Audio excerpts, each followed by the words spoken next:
I'm Ryan Newman, and since I started with Indiana Donor Network and Driven to Save Lives, I found out that some people think that they can't be an organ donor. The truth is, anyone can sign up to be an organ donor. Anyone? Anyone?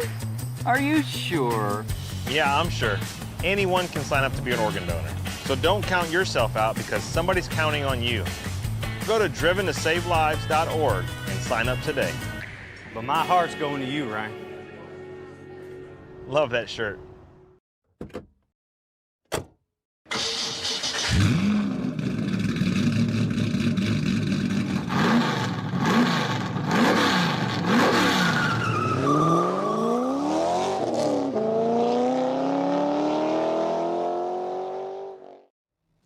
Good evening, ladies and gentlemen. Welcome back to another night of iRacing action here on the National Racing Network. We are proud to be at Charlotte Motor Speedway, Concord, North Carolina, USA, for the Sim Speed Shop Premier Series, a 200-lap feature event presented by J.D. Wardlow. Here this evening, qualifications getting ready to roll out onto the racetrack. My name is Chris Graham, joined in the booth, as always, by Mr. Patrick Byrne. Thank you very much to Connor Baldwin for, quite frankly, once again, exceptional work on the cameras. Pick up Greg Holt as he makes his way out onto the racetrack, and we'll get all the graphics and stuff fired up here for you so you can see where your favorites are running tonight. 24 cars. Oh yeah, 24 cars on the entry list, and I'll tell you what, Bizzle, 200 laps around this place is going to be a marathon. Yeah, this is a full-length Xfinity race here we're doing tonight. It's going to be an absolute long race. A lot of strategy involved, a lot of options, really. We have more tires than you're going to need, which is kind of rare for these guys. Usually, they barely give them enough tire. Yeah, that's a big storyline that we'll discuss here as soon as qualifications wrap up. But first on the board will be Jim Thorndike, 30.598 seconds. Lap number one for Johnny Avila, quick time. Andrew Mraz, even faster, 30.215. 30.21 with a 5 for Andrew Mraz. He'll be your quick timer. Let's pick up. Let's see. See who else we have here on the racetrack.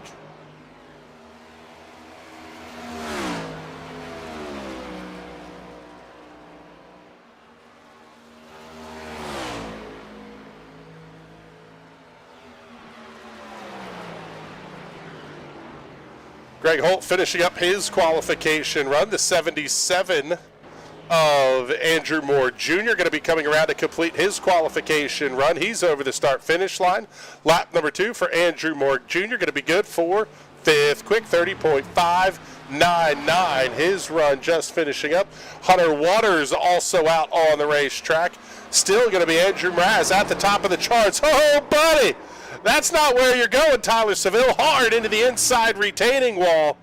Lap number 2 will not score for Tyler Seville. Pick up AJ. Well, I'll still give it a 10. Just completely blew the chicane of the Roval in a very big way.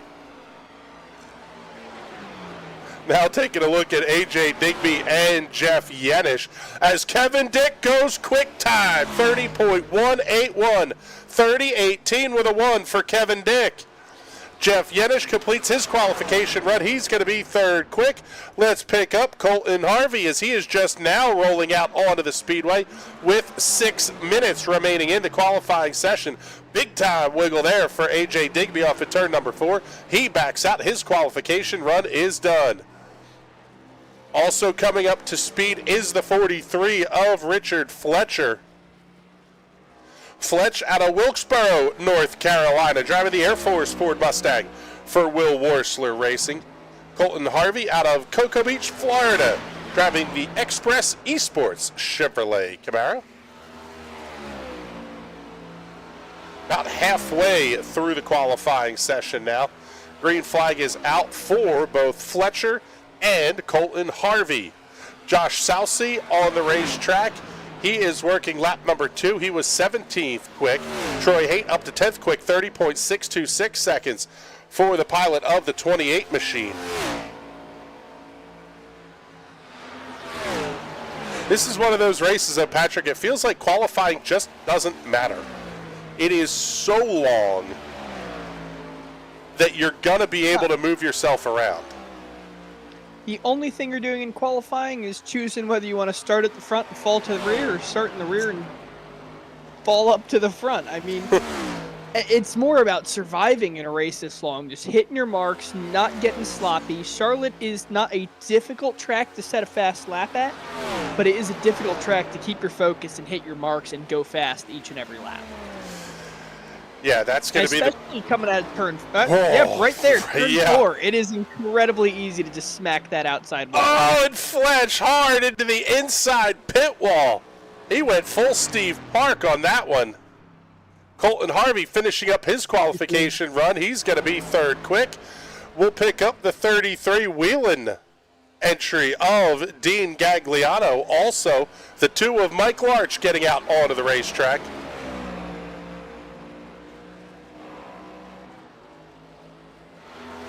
Ooh, maybe a little bit of a kiss of the wall off of turn number 2 for Gagliano on lap 1. That may mean the lap does not score. Justin Rideout completes his qualification run.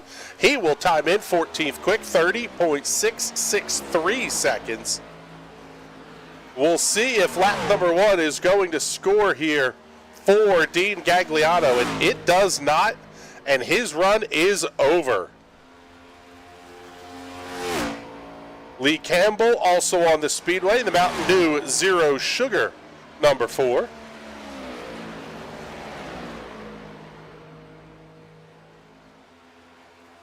Campbell's first lap going to be good for 17th quick, 30.826, as Mike Larch's first lap goes 30.644. 3 minutes and change left in qualifications, and I think this is going to be it when these 2 drivers come across the start-finish line. Lee Campbell off of turn number 4. He may have kissed the wall as well. He's not in the throttle.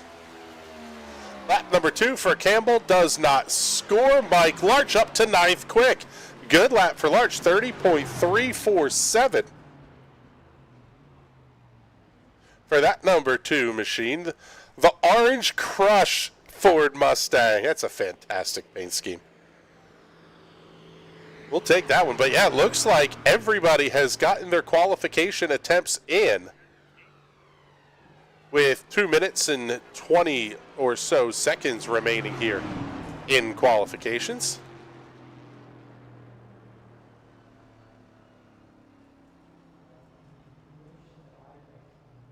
Take a look and tell you a little bit about the Charlotte Motor Speedway.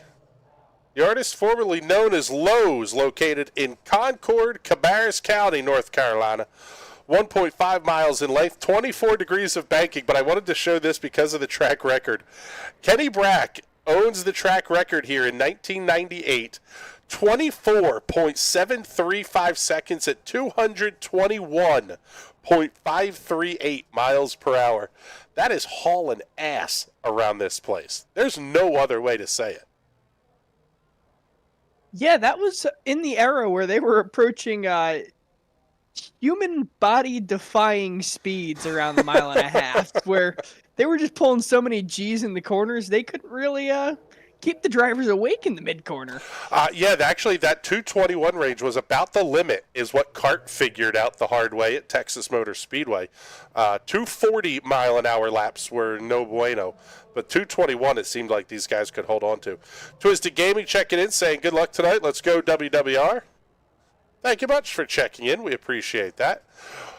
Want to remind everybody, we did have it up on the graphics saying that we were coming soon. The Twitch channel for the National Racing Network will be going away on June 30th. Twitch has made some changes to their terms of service, and quite frankly, Twitch viewers, there's just not enough of you to justify holding on to Twitch versus YouTube as our platform. So Unfortunately for you guys, the Twitch side of the feed is going away. Feel free to send all the hate mail to bizzle@nationalracingnetwork.com if you don't like that decision. But unfortunately, that's just kind of the way it goes. We're not running into any legal issues with Twitch. So, Jeff Bezos, screw you. Come on over to the YouTube side, youtube.com/National Racing Network. Qualifications have less than 5 seconds remaining, and it will be time to go to the grid. Once again, got to say a huge thank you to J.D. Wardlow coming on as the sponsor of tonight's event. The support of the drivers and teams is, quite frankly, what makes these events possible. But now let's take a look and show you tonight's starting grid for the Sim Speed Shop Premier Series J.D. Wardlow 200 here at the Charlotte Motor Speedway. On the front row in the number 52, out of the Great White North, Kevin Dick lining up on the pole, your defending series champion, driving the custom paints and diecast, number 52 Chevrolet Camaro. Alongside the number 45 of Andrew Mraz out of East Lansing, Michigan.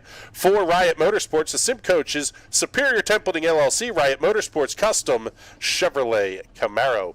Row number 2 will have Colton Harvey piloting the 58 out of Cocoa Beach, Florida for Express Esports, the Express Chevrolet Camaro. Lining up alongside is the number 28 of Troy Haight in the Woodfather Chevrolet Camaro. Row 3 will have the 89 of Jeff Yenish out of Broomfield, Colorado, in the N Sport Racing Ford Mustang with Raoul's homemade sauce on the front of that one. Lining up alongside Canada's Johnny Avila in the number 63 out of Toronto, Ontario, Canada for Will Worsler Racing, the GM Good Wrench Service Chevrolet. Row number 4 is the 3 of Greg Holt in the Abruzzi Chevrolet Camaro. Lining up alongside Newburgh, Indiana's Hunter Waters in the number 7 for Will Worsler Racing, Hunter's Fried Pickles and Law Chevrolet on the side of that machine. Row 5, the number 2 Orange Crush of Mike Larch, that Ford Mustang lining up alongside the number 42 of Haymarket, Virginia's Quentin Clark for Riot Motorsports. Wolfeld on Spotify, Mach 5 Design, and Sim Coaches, the sponsors on that entry. Jim Thorndike in the number 59 Sim Coaches Chevrolet Camaro will work alongside of the number 77 of Pennsylvania's Andrew Moore Jr. in the Weiss Markets Ford Mustang. Row 7, the number 41 of Tim Knott alongside Tyler Seville out of the great state of West Virginia, driving the Chubby's Hunter's Fried Pickles Toyota for Will Worsler Racing. Row number 8 will have Justin Rideout in the JW Racing Chevrolet Camaro alongside the number 19 of Tommy Wilhite in the P1 Battery Chevrolet. Row 9, Daniel Pinkston in the 22 alongside the number 4 of Lee Campbell. Row 10, U.S. Air Force number 43 of Richard Fletcher out of Wilkesboro, North Carolina for Will Worsler Racing alongside the number 48 of J.D. Wardlow. Row number 11, A.J. Digby out of Ohio, driving for Will Worsler Racing, University of Mount Union Esports on the side of his Chevrolet Camaro alongside the 81 of Josh Salcy out of Presque Isle, Maine. Final row for tonight's race, the 33 of Dean Gagliardo out of Milwaukee, Wisconsin for Gundog Motorsports, alongside the 83 of Johnny Moeller out of Eglin, South Carolina. 24 cars on the entry list. I can't believe I got through them all as they were getting ready to come to the green. Field is off at turn number 4. Pace car is in. Let's get ready to go racing here at Charlotte. Great flags in the air. We are underway.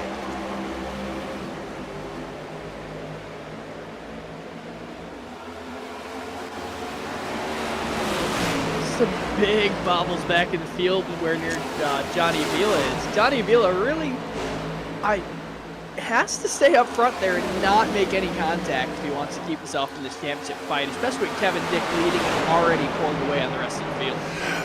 Yeah, it looks like a 10-point advantage for Kevin Dick entering tonight's race. The odd thing is this time around it's Johnny Avila with the advantage in bonus points, 5-3.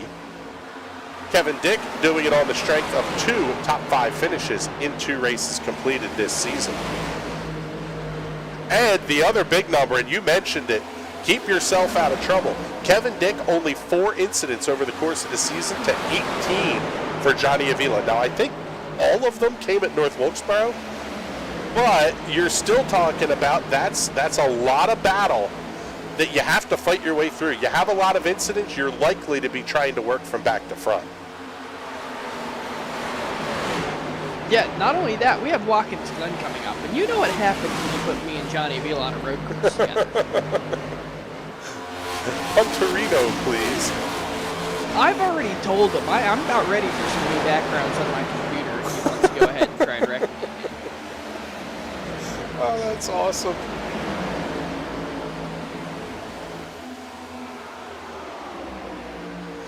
Let's take a look here and bring up the side-by-side, because we've got some good battles a little bit further back in the pack here as well. Mike Larch battling with Hunter Waters and Tyler Seville. You see that battle kind of up on both screens a little bit there, but Johnny Avila still working outside of Troy Haight. Charlotte really feels like a place that you can get away with that, though. It's not a total meat grinder of tires. And with having the couple extra sets in the box, you can afford to play a little bit. And if you need to make a stop, you make a stop. Yeah, and this track is freshly new, not super fresh, but it's fairly new asphalt on the circuit. So it's not nearly as abrasive as some of the older tracks, like what we used to see with Atlanta, what we used to see with Texas. So yeah, you can really run here wherever you want here and be just fine. I've always found sticking the left sides right against that blue line is the best way to go, but you can definitely make up some speed on the high side. Getting the word from race control. Stage number 1 will end at lap number 30 with the caution flag. Stage 2 at lap number 65. I tend to think that might be playing a little bit into the thought process here of who's going to try to drive their way forward, because you have the extra set of tires. You can run 30 really, really hard laps and not screw up your strategy for the rest of the race, because that's the last artificial caution we're going to see tonight is at lap 30. Not only that, the full fuel number is about 66 laps. You can make it to that second stage and run it like an absolute sprint race. Get yourself all the way up to the front, try and get as many stage points as you can.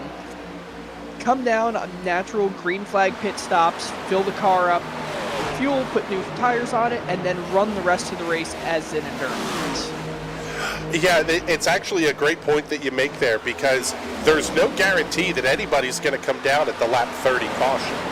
I would think you probably want to try to save both sets of tires for later in the race. So you would probably run it to about lap 66 or so. You have to do a little bit of fuel saving, and I mean a little bit of fuel saving to make it all the way to the end of this thing.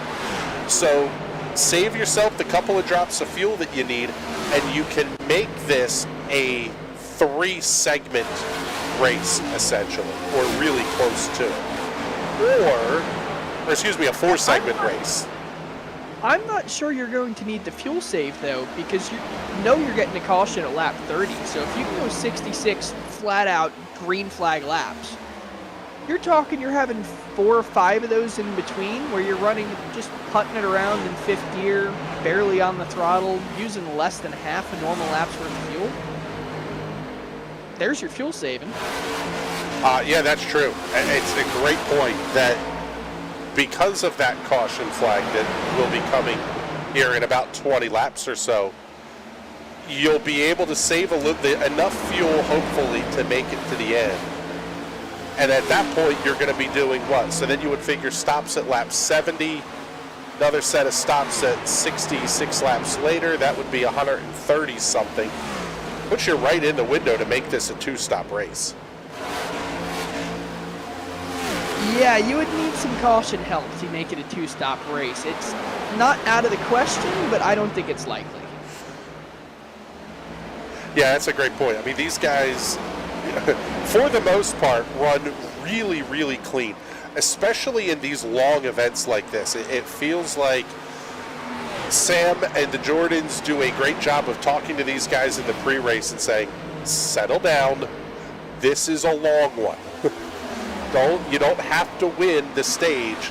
It's not going to make or break your season. Oh, here we go. Oh, wait, I'm hearing, big contact, caution is out. Jim Thorndike. Justin Rideout getting into the quarter panel of that number 3 machine of Greg Holt and just kind of turned him going down the back straightaway entering turn 3. Yeah, Greg Holt with some pretty heavy damage. That car does not look like it wants to turn whatsoever. Also, not placing blame on a driver until I see the replay. Just saying that's what it looked like. Well, let's see. Let's get the overhead look. There's Rideout. Maybe a little net cone. Oh, man, that was a huge hit for Andrew Moore Jr. as well. Lee Campbell, and a big shot for Fletch. If I had to place the blame, it would go to that number 8 car of Justin Rideout. I mean, the number 3 was all the way up against that safer barrier, and Rideout just didn't give him an inch. Yeah, we'll see. Wait for the word from race control if there will be a penalty on that one. There is a claim the caution rule. If the penalty gets assessed post-race because nobody claims it, it's significantly more harsh than just saying, I'll take the penalty, my bad, go to the back, and you work your way forward, especially in a long race like this. Andrew Moore Jr., Richard Fletcher, Greg Holt, actually got more than that on pit lane. J.D. Wardlow, Jim Thorndike, A.J. Digby, Daniel Pinkston, Lee Campbell, Andrew Moore, Richard Fletcher, Greg Holt, Josh Salsey not even making the green flag here tonight. So this is a lot of cars already on pit lane, only 17 on the racetrack right now. One of those being A.J. Digby, who did make a stop.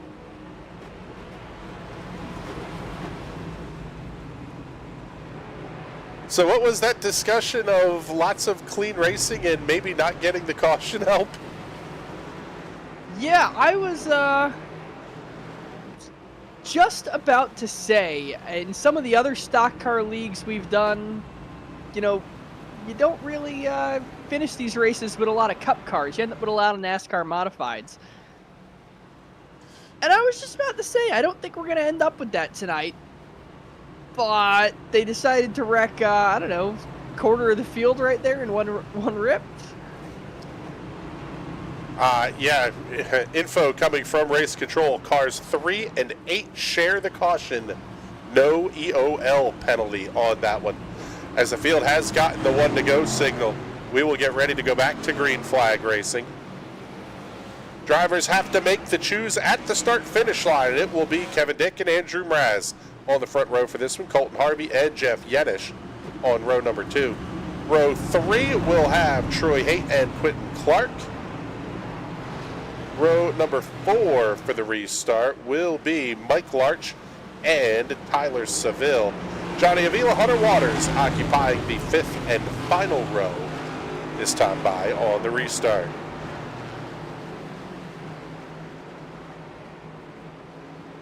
Interesting, Patrick. You saw that developing, and we now have a caution light system at NRN Master Control. The instant iRacing displays caution, we have an LED panel light that triggers. You saw the incident happening, and it was a very late yellow that came for that one. I don't know if that was admin controlled or what, but I saw them running side by side. I started calling it before they even started crashing. let the guy into one real broadcast or public address booth, and all of a sudden he knows what the hell he's doing. Pace truck is in. They're heading towards the restart zone. Field under the control of Kevin Dick. Green flag back in the air. Oh, Colton Harvey does not go. They are going to bottle the whole field up here down the front stretch. Wow. That was almost reminiscent of Jimmy Johnson when he missed third gear at Dover. I wonder if Colton Harvey didn't restart this thing in fifth gear. You talk about Either cruising that around and well, let's see. Killed the ignition.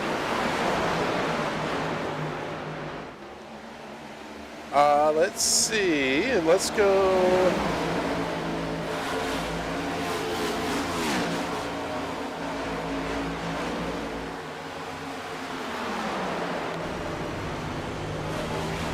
Yeah, he's in third gear there. Wind it back a little bit here, see what happened. Oh, yeah. Oh, look at this. He got neutral. Missed the shift. Yep, missed the shift. So, yeah, Jimmy Johnson did. That's Yeah. what we're calling that one. So, Ben just Carswell, you can send your hate mail to Bizzle at nationalracingnetwork.com. Does this mean I get paid more now that we can say I'm a real-world track announcer doing these iRacing broadcasts? That maybe. We could discuss adding a 0 to your paycheck. Adding a 0? So what, we're going to have 3 zeros? Something like that. 90210 is checking in on Twitch. So, Cup to Montreal? I'd be on board with that.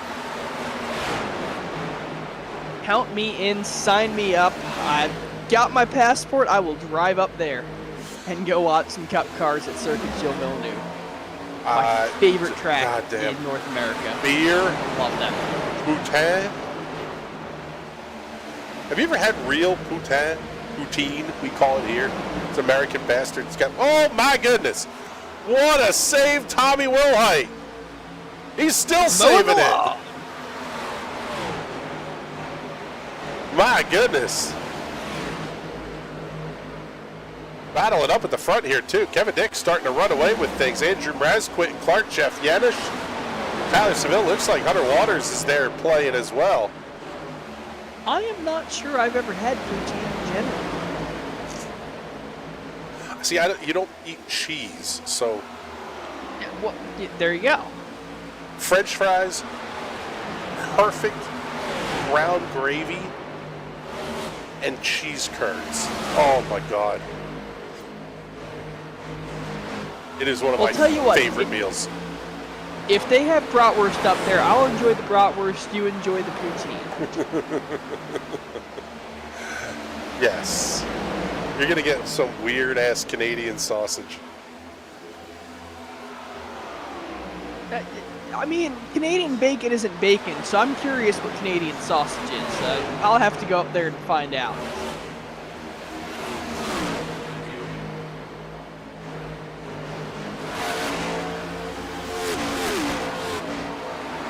This is still a really good side-by-side battle. Oh, Hunter Waters, hold on to it, though.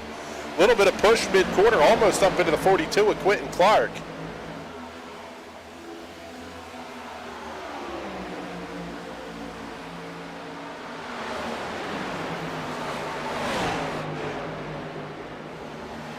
Tyler Seville thought about having to look 3 wide on the exit of turn number 2. Good fight back here as well with Mike Larch and Colton Harvey.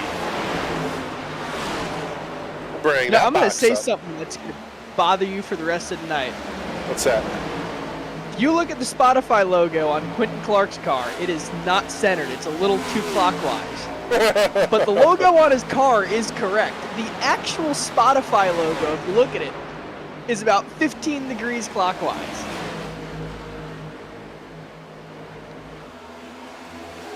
You're never going to be able to unsee it. Nope. No, I am Quentin not. Clark, I am so thankful you recreated that. You did not center that logo because that logo is not supposed to be centered.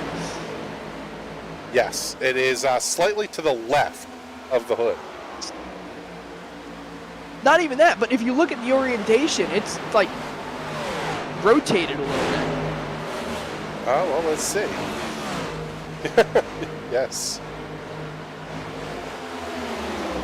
Oh, but the one on the door is rotated the opposite way.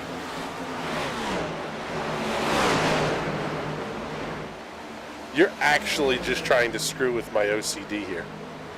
Oh no, the one on the hood is centered. you got it cocked out a little bit to the right. But yeah, if you open up the Spotify app on your phone, it's crooked. It's supposed to be crooked. Yes, I do not have Spotify. I am an Apple Music guy. Well, there's your problem. Oh, Hunter Waters looking 3 wide into 3. Tyler Seville going up the gut. Clark way up on the high side of the racetrack. Seville tries to get down to the inside, but Jeff Yenish is going to be there. Oh, 3 wide through the dog legs.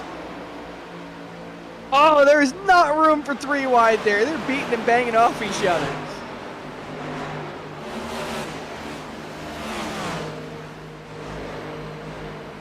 Wow, what a fight. Second, third, fourth, fifth, and sixth.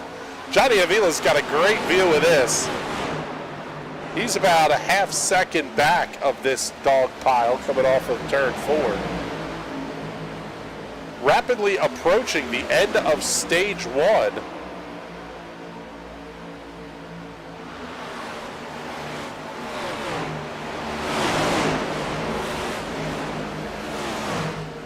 And this one will have a caution flag. If the caution were to fly now, that would be the end of the stage. And the way these guys are driving, we might see one before lap 30.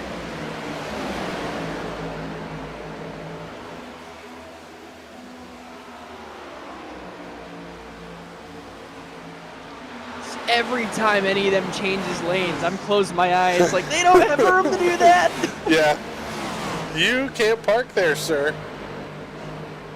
Except they're not parking. They're doing it 185 mile an hour at the end of the backstretch. And Johnny Avila is caught right back up. Saved a little bit of tire. Lap number 30 will go up on the scoreboard. Oh, man, that is so tight.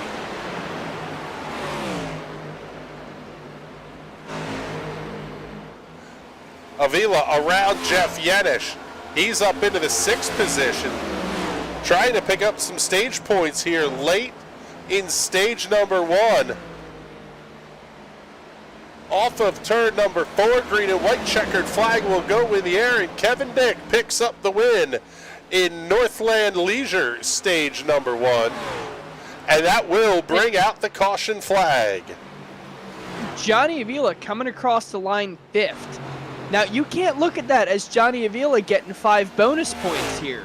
You have to look at that as Johnny Avila losing 5 points to Kevin Dick, and that's the way he's going to have to think about this championship if he wants to go out there and get back on the top spot. Yeah, that's exactly it. There's just no way around it. He has to perform at that higher level. You give up a few here, a few there, and that could be all she wrote when it comes time to decide a championship, as we are under the caution flag for the 2nd time tonight here at Charlotte Motor Speedway. They'll get packed up behind the iRacing safety truck, and then the question becomes, who will be coming down pit road? I mean, we've seen it before in this series. How many times now has it been within 10 points or a dead tie going into the final round? You can't give up points here or there. You have to get every single one you can. Yeah, you really don't have the luxury of shirking off stage points. And that's tough, because in this race you preach the long game and then say you got to go like hell at lap 30 and lap 65. We'll see who's coming down this time. Johnny Avila will stay out on the racetrack. Just about everybody else is on pit lane. This is going to kill Johnny Avila. If only Kevin Dick or Hunter Waters came into pit lane, he would have picked up a ton on those guys. But as the only car staying out, it's going to put Kevin Dick a row behind Johnny Avila, 2 rows maybe. Yeah, looks like J.D. Wardlow and A.J. Digby also electing to stay out on the racetrack. Crew already completed their work on the right-hand side of Johnny Avila's car. Headed around to the left side. He'll be down and away. Oh, but Kevin Dick, I think, is going to serve a penalty. Stationary on pit road. Never mind. This is working out perfectly for Johnny Avila, as Kevin Dick now going to be shuffled to the back of the grid with this penalty. That is huge. Kevin Dick finally rolling off of pit lane. I wonder if he didn't have some damage possibly. 35.9 seconds was the time of the stop for Kevin Dick. Take a look, get a close-up here. See if we can see anything on that 52. No, he might have been too hot entering the pits or might have passed the pace car before he hit that green cone. That could be. Wow, that is a big penalty here to Kevin Dick. J.D. Wardlow coming down pit lane this time. So that will put Johnny Avila and A.J. Digby on the front row.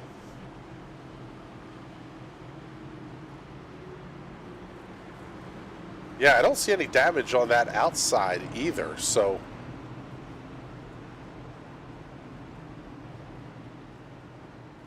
Change in the complexion of this race. Kevin Dick, very, very fast here tonight.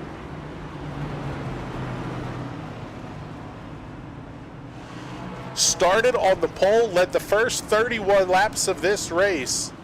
And then what I'm guessing is a penalty. I just don't know what the penalty would be. Because it was only about his total time was 35.9 in the pit box. So a 20-second penalty. Maybe it was something outside of the rig that he had to quickly jump out of the rig and attend to. And this early in the race, might be your only chance you get if you had to step away. I don't know if you had kids, maybe you had to put the kids to bed real quick, something silly like that. If you're going to do it, that first stop is the time to do it. You still have 170 or so laps to go. Yeah, I guess so. That's, yes. I guess. I don't, like you said, maybe a hardware issue. Could be that. I've had to make an early pit stop like that and jump out of the rig. I forgot to turn the air conditioning on, or I have a light that's on that's glaring on my screen that I want to flip off real quick. Well, even something, and I don't know if this is, I don't know Kevin's particular setup, but we were even discussing the need to possibly change batteries in a VR headset, some of those kinds of things. Take that little 15-second penalty, the alert pops up, your batteries are running low. You're better off to just take the extra 20 seconds in the pit box at that first stop, make the swap, and then you're good to go for the rest of the race. Yeah, that's the one gripe. I know Wes Shire has with Oculus. Mine, I have my Oculus controllers disabled. I just use a wired Xbox controller now, so it doesn't come up with that battery warning. Because, yeah, if those die, it'll kick you out of iRacing and just show you the Oculus home screen. So you go from going 170 miles an hour on track to sitting in your virtual living room and a bunch of people screaming at you that you just wrecked their cars. So definitely a suboptimal situation. Yeah, field is doubled up here and getting ready to go back to green flag racing. They will be under the control of Johnny Avila, the only car to have not made a pit stop yet. A.J. Digby has stopped, but that was only 12 laps ago under the previous caution flag. So Digby using some pit strategy to get himself up to the front. 19 cars remain on the lead lap. As the green flag goes back in the air, we are underway here in stage number 2 at Charlotte.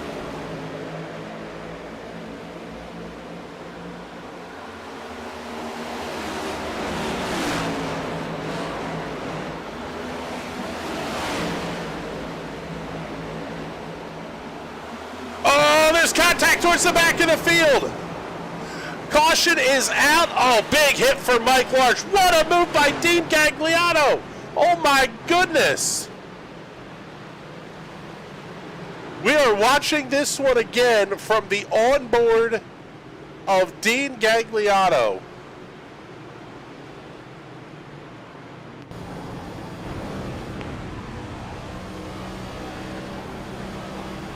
Just up ahead, contact, cars are spinning everywhere. Days of Thunder, baby, get it. Yes. Hell yeah. Never lift. Oh my goodness. Now let's take a look at that one again from, well, a little bit higher up this time.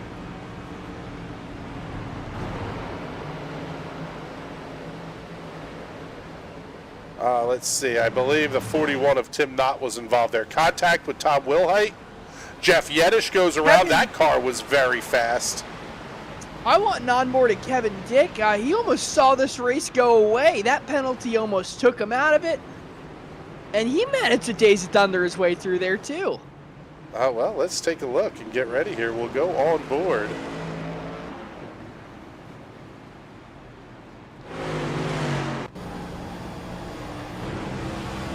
On board here with Kevin Dick. Man, this incident happening right in front of him. Oh, that's impressive. Barely 15 degrees of the wheel. Just sliding that car around, getting it through there. He was inches away from having this race absolutely ruined and handing over the championship lead to Johnny Avila. Yeah, and instead now, because everybody wrecking in front of him, he's going to be up to the 9th position.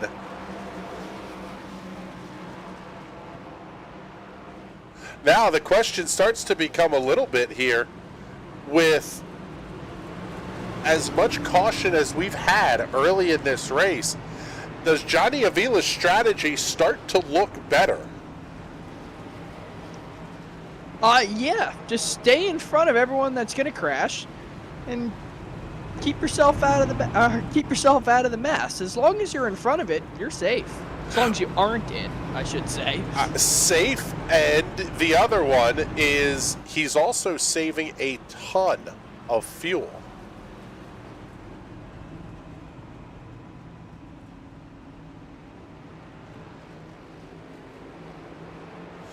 Word from race control, penalty, end of line to the 19 of Tom Wilhite.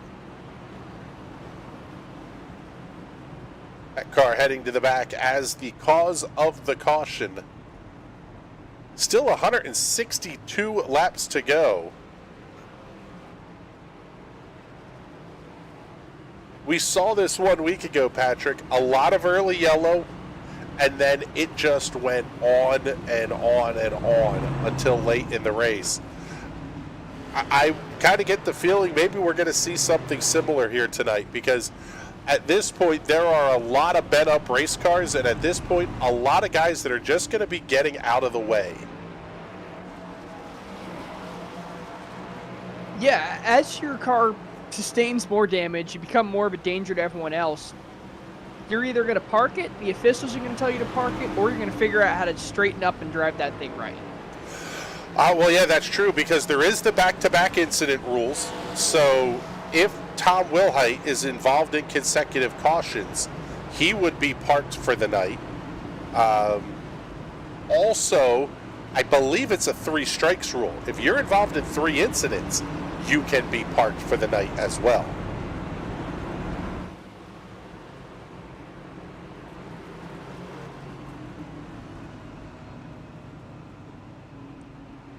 Yet I'm not sure if that's involved or at fault for. I believe it's at fault for.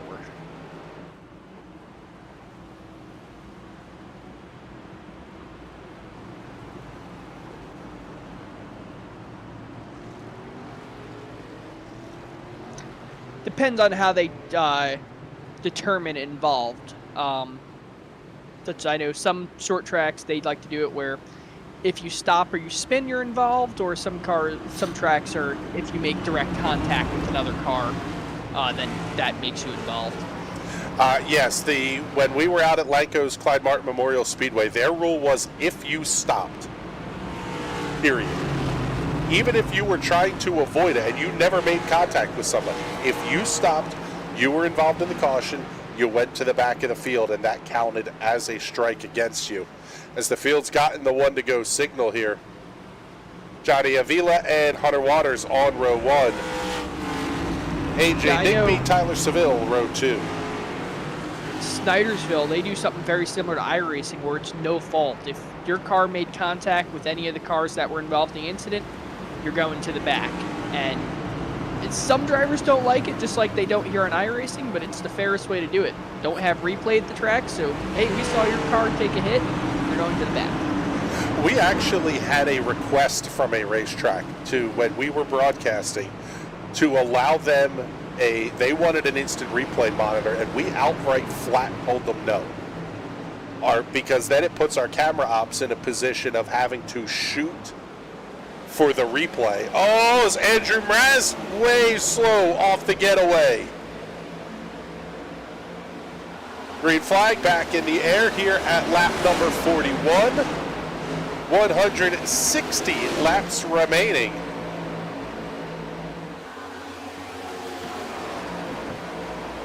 Yeah, having them shoot for the replay instead of showing the good battles on track, showing the storylines. Correct. Where they're kind of just hunting the entire time. Correct. Well, and you can't catch everything. That was my bigger concern. Is then if you have either a popular driver or the drivers that are towards the front, the drivers that are in a big pack, if you have two packs of cars, there's no way you can shoot them both because you're going to have one car kind of on the leaders-ish, and it's just not a fair system. They're 3 wide going for second place up here. Johnny Avila wisely backing out of that one, saying, nope, too early in this one to do that. You boys have fun. Well, yeah, Johnny Avila also running on 41-lap-old tires. That is a very good point. He knows he doesn't have the tires to hold him 3 wide with those guys.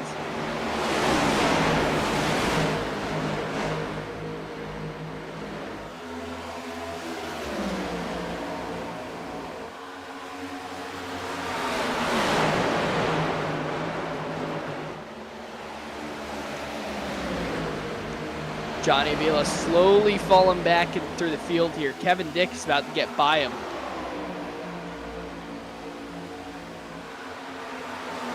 Yeah, good battle up front here. Tyler Seville looking inside of Hunter Waters. He gets that pass completed. How about Tyler Seville making the move for the race lead down the backstretch?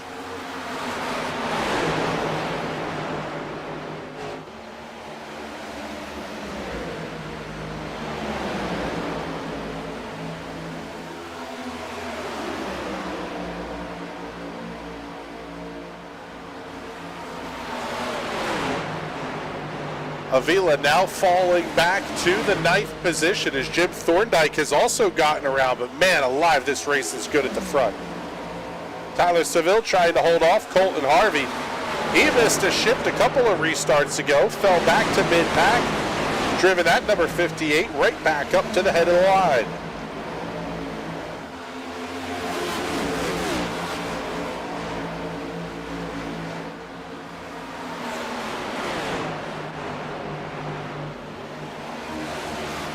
While we have a moment here, I want to say a huge thank you to everybody involved with the Sim Racers Club this season. Realty Executive Saskatoon are the sponsors of the Most Laps Led, Hard Charger, and Most Positions Lost prizes. Looks like the most positions lost tonight will go to Greg Holt, finishing in the 23rd position, minus 16. Currently your Hard Charger, AJ Digby, plus 17. Northland Leisure Products picking up the sponsorship of the stage breaks.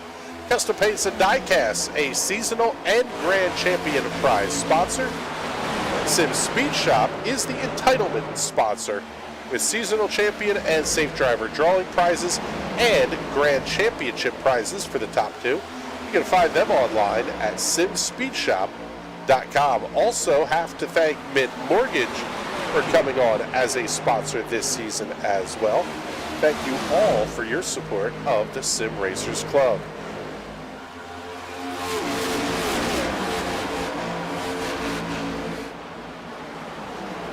Taking a look here out of curiosity, Patrick, seeing 1 hour and 45 minutes remaining on the clock. If we stay green, 1 hour and 16 minutes is what that clock looks like. 1 hour and 16 minutes remaining, or how much longer is in the race? About how much longer we're going to have. That's based on average lap times and our graphics package doing some calculation math. So we have 30 minutes of cautions, and I don't believe I've ever seen 30 minutes of cautions in anything except the C-Fixed race at Pocono. Yes, a 40-lap race that runs 35 of them under caution. Yeah. I'm not sure it's possible for these guys. I think the talent level is too high to have 30 minutes of caution, but this is NASCAR, it is stock car racing, and just when you say something can't happen, you'll have a stock car finishing ahead of every GT car at Le Mans, so you never know what's going to happen here. Let's take a look here. Justin Rideout coming around the 59 of Jim Thorndike. That car involved in the earlier incident with the 41 of Tim Knott.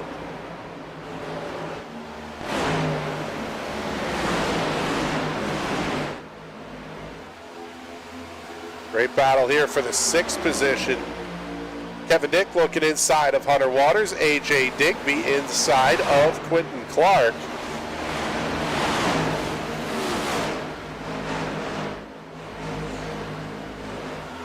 Man, it seems like these cars are really starting to push. Almost it's like that push to snap oversteer or snap loose on quarter exit. Yes, that is exactly what you get here at Charlotte. Through the entry of the corner, through the mid corner, that thing will not want to turn. As soon as you wait, and then get back to the power, it wants to spin on you coming through turn number 4, and you'll go right through that infield grass before you even had a say in the matter. Well, yeah, that's because we talked a little bit about this when we talked about Pocono and Dover, about how the track was dug out of the lane and you fall off into the corner. Here at Charlotte, it's the other way. They built the banking up. So as you come off the banking, the car really gets unsettled because you're going from this big banking to almost flat asphalt down the front stretch. Yeah, you're kind of falling down, and the car gets light in a similar but different way to Dover. It's more of like you're compressing the car, and then it gets light here, where at Dover, it's like you're extending the springs coming over the crest, and then it slams down. Right. It's a very similar, yet opposite sensation. Yeah, you almost feel like at Dover you fall off into the corner, whereas here at Charlotte, it's more of a run into the corner. And you can see it here as they come down the backstretch. You kind of just get to the banking, and you kind of just turn into the bank. And the car just kind of goes with it. You're not falling into the banking. You're kind of starting to go up it.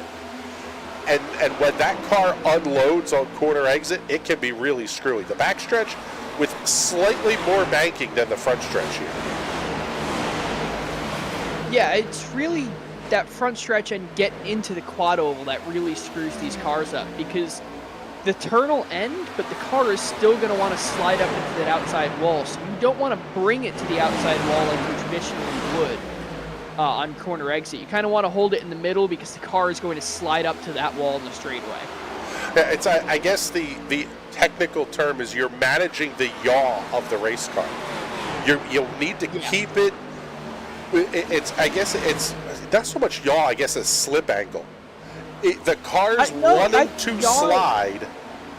Yeah, go ahead. Yaw is more of the correct term. If you look at the car dead on top and imagine an X and Y axis, it's not like you're rotating like in a parabolic curve around it. It's like the car is moving over on that X-axis. It's kind of just all 4 tires sliding out to the right. Yeah, and then that's, I guess, where the slip angle comes into play, because if you get a little bit too much turn into the front, now you're in a world of trouble, because that's where the car starts to snap around on you. Yes. Yeah, it all depends on which tires you grip up first, and usually the front tires stay pretty gripped up. It's that back end that gets kind of loose.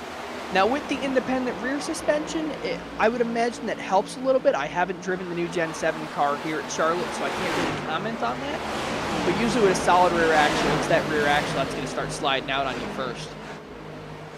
Well, we're at lap 59 here, approaching the lap number 65 conclusion of stage number 2. Also hitting the point when we would think Johnny Avila is going to have to hit pit road. I hesitate to say he needs a green flag stop, but what he needs is a full cycle for the green flag stops. So he would have to pit out of the 12th or 13th position, make up a bunch of time now, and then it's almost like he has to have a full cycle of green flag pit stops in order for this strategy to play out.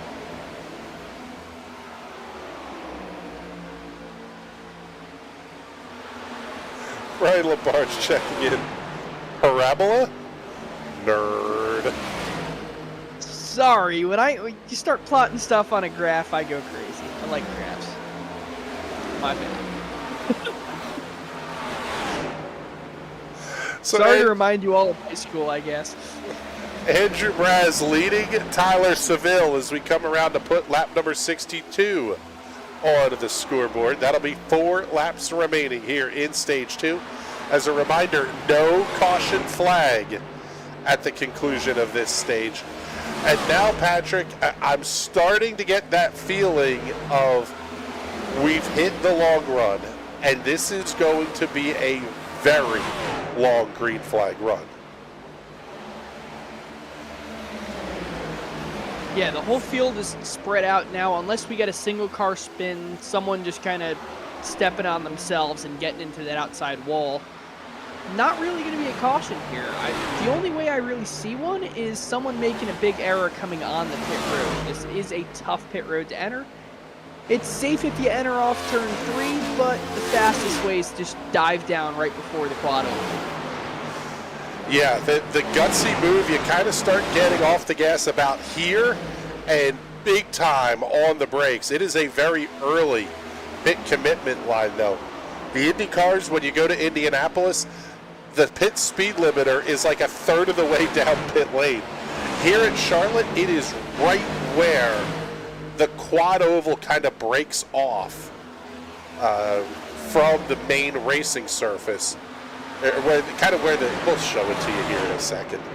It's basically right at the start of the wall that delineates pit lane from the racetrack, even before the barrels and the attenuator.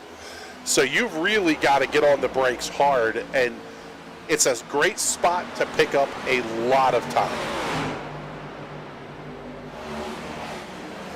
Yeah, if you can nail it and you get it right, it's a fantastic way to pick up a ton of time. It's also very easy to get it wrong and destroy your race car. So you see some guys getting off right in that mid-corner between the transition at turn 3 and 4, just slamming on the brakes and getting down early. Yeah, well, and the other thing is it's a very easy place to overshoot the entry, and then you end up with the pit road speeding penalty, which is an absolute race killer in this series.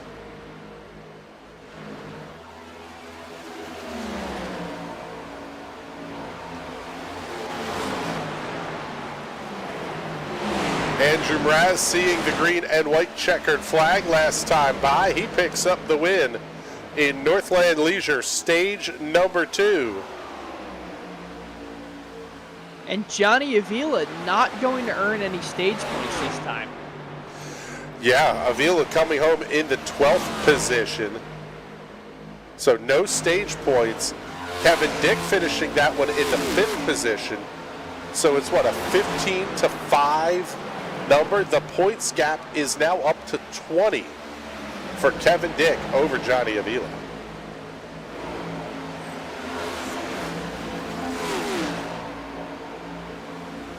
Gosh, the comments are too quiet tonight. Well, we could talk more about parabolas.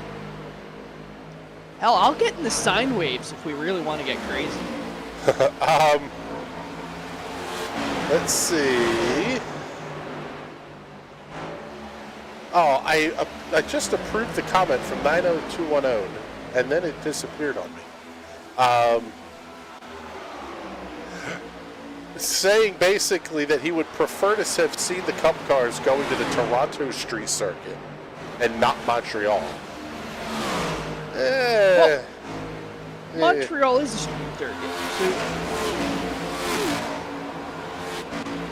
yeah, I wonder if Montreal is a lot of fast followed by a lot of slow corners, and it's not the Garage 56 car that's going up there. yeah, I don't know. I just love Montreal, especially that final chicane coming onto the front straightaway. I believe they call it the champion chicane. That one is so much fun to just nail and get right, bring it out within a millimeter of the wall, up on two wheels after running over the bumps. Yep, the Wall of Champions exiting the final corner, that final chicane at Montreal.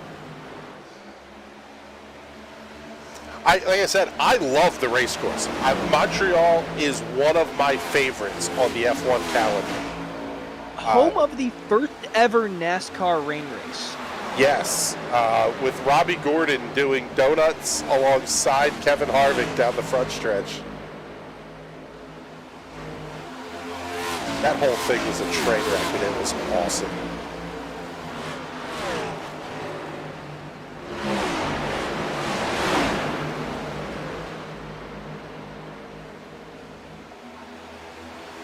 Battle for the lead. Andrew Mraz, Ooh, Tyler man. Seville.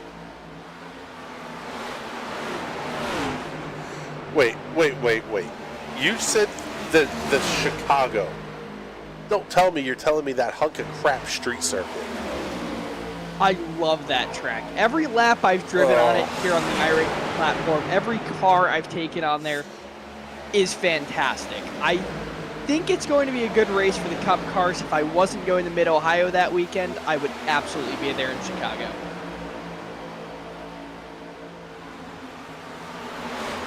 That may be one of the worst Cup races in history.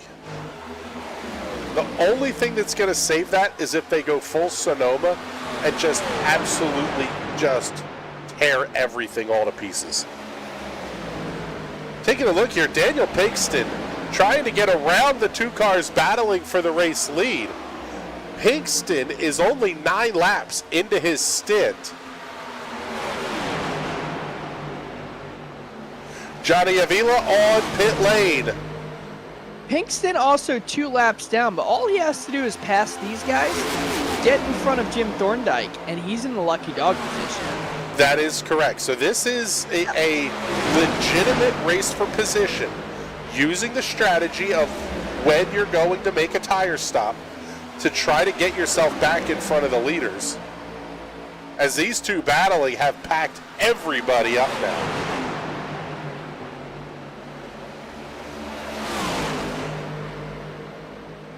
Pinkston's probably going over the radio going, "Come on, Tyler, be a teammate, bring it single file, and let me get around you."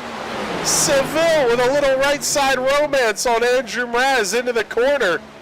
That's going to get the pass completed. Kevin Dick now going to follow through inside.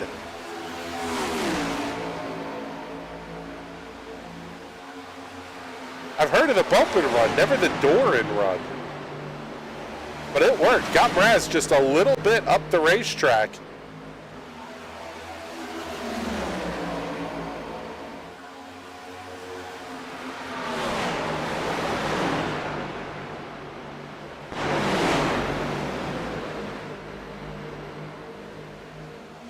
Hey, we got Will Worsler checking in the comments. Enjoying watching the race tonight, guys. Great job as always, guys in the booth.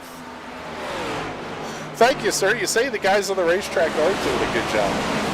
He's got to be a little bit happy. His cars are 7, 9. Jeff Yenish is with that crew as well. You know, I'm just thinking about this. You've never heard of the door and run? It's like ding dong ditch. It's exactly what Tyler Seville did to take the lead. He just ding dong ditched him and ran away. Yes.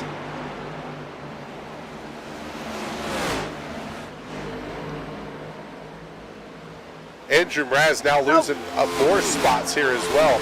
Colton Harvey, Clinton Clark able to get past. Andrew Mraz is losing all these spots because he's on the Nextdoor app on his phone complaining about Tyler Seville going around and ding-dong ditching everyone in the neighborhood. We'll be putting up a passive-aggressive Facebook post here shortly as well. Could you people please control your kids? They're ruining the neighborhood. They're knocking on people's doors like children. I am that guy. Get off my lawn.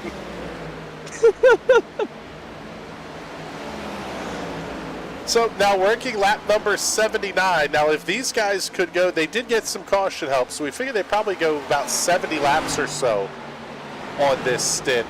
And that would be still about 20 laps or so from now, even 25 laps these guys could go. So a long time to go here in this one as we are working lap number 80 of 200. Tyler Seville, Kevin Dick starting to run away now from Quentin Clark.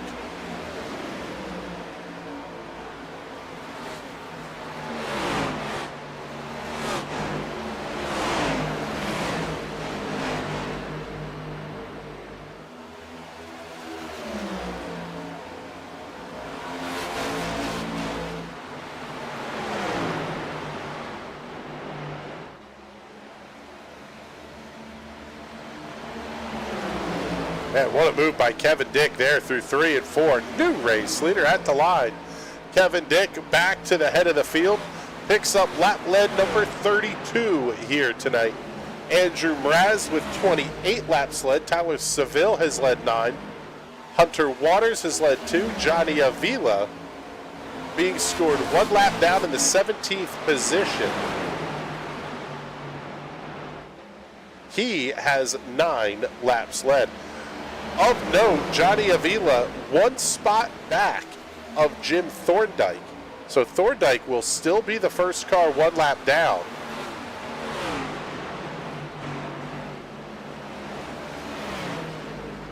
Yeah, Johnny Avila is absolutely going to have some work to do if he wants to recover this race. And I think he's going to have to require some bad luck by Kevin Dick. Hunter Waters way down to the inside of the racetrack.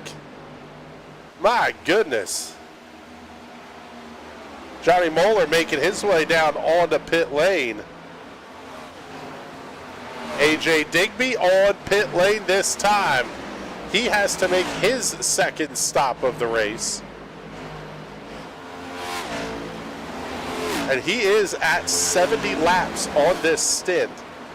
Kevin Dick working lap number 52, so about 20 laps or so away from seeing how this all shakes out. And this is exactly what Johnny Avila needed to see. He needs this race to run a very long green flag stint here, because otherwise he's going to be either trapped a lap down or the lucky dog, as he has gotten around Jim Thorndike.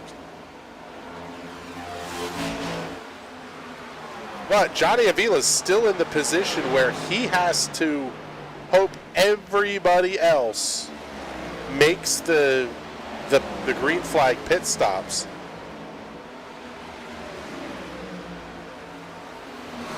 Avila's time on pit lane, 38.8 seconds.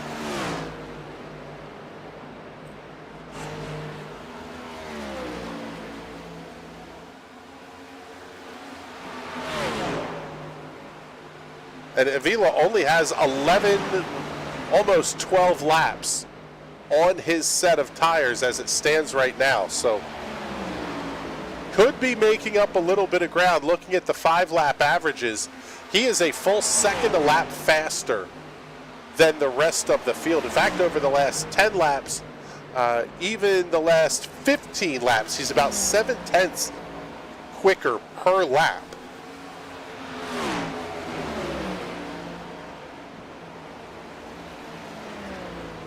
The problem is when everybody else comes in, they'll be making the time up on him. But he's hoping to do this on 1 fewer stop than everybody else.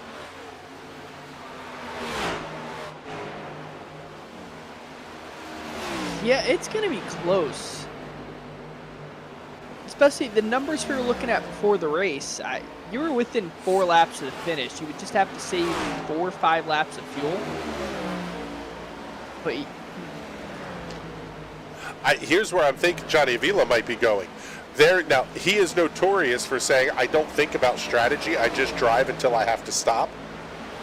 But by doing that tonight, he could effectively cut an entire pit stop off the race that everybody else has already had to make. that is very true. If he can get himself back in the lead lap, that almost guarantees him the win as long as we don't get any cautions. Correct. Well, and when everybody else pits, he'll be back on the lead lap. He only lost the lap because he had to stop earlier than everybody else. Yeah, but if he can get it naturally, like just, well, I guess everyone else pitting would be naturally, but even if something happened and he would get a caution and be the lucky dog and get back up there, that would work out for him, I think. Ooh, Kevin Dick almost up into the safer barrier, exiting turn number 2. Still fighting hard with Tyler Seville for the race lead. Ooh, that was definitely a kiss and a big wiggle for the 52 off of turn 4.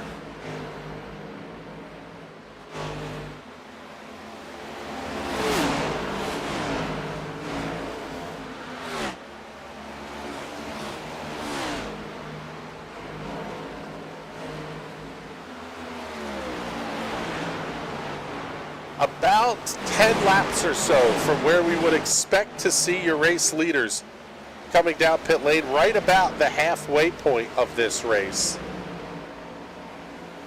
And they would have to make one more stop with probably, 35 laps to go or so? Johnny Avila will have, let's see, I think he can do it on one more stop. The only problem is Johnny Avila is going to take all 4 tires. He doesn't have a choice. Oh, The I would rest of think the you guys- would, and everybody else would too. I'm not sure you would with only 30 laps to go. Do you risk the fall off that you saw Avila had? I mean, he dropped like a rock after that restart. I'll tell you what though, Johnny Avila, let's see, you can just barely see Johnny Avila right there coming off of turn number 4. He's only a handful of seconds behind the race leader.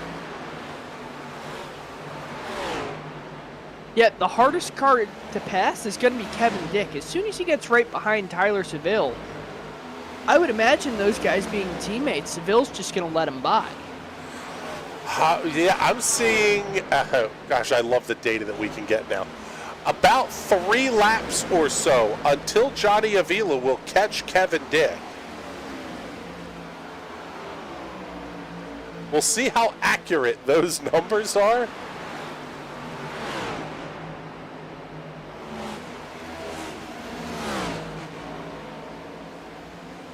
But he may be able to unlap himself organically. This is what I meant by unlap himself organically, yeah.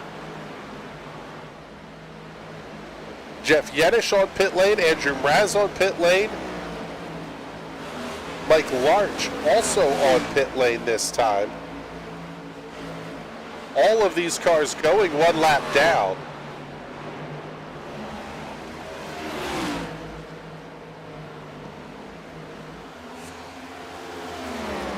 There you see Johnny Avila though. He is close. Close and getting closer by the lap here. Tyler Seville kind of running off into the sunset here. He's holding a 1 second lead now over Kevin Dick.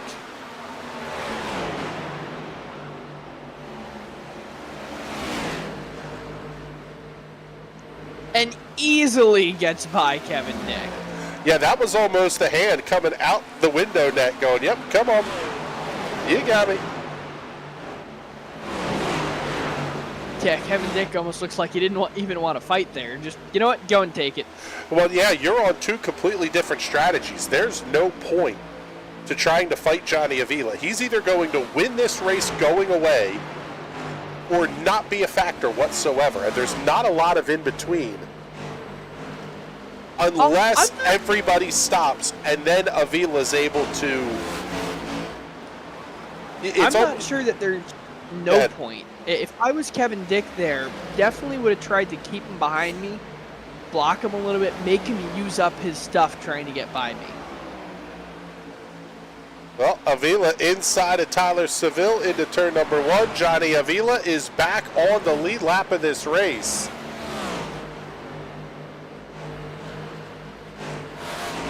Up to the 7th position.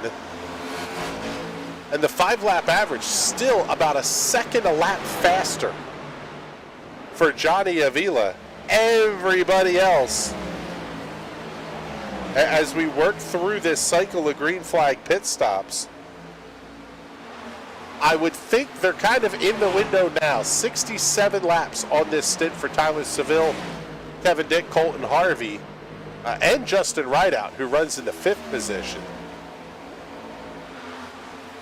Let's take a look here. There's Tom Wilhite. Johnny Avila is not that far off from being able to pass Wilhite. Ordinarily, you'd say these guys are not that far ahead of the race leaders, except Johnny Avila is just flying around this place. Oh, but he brushes the wall in two. It was only a kiss.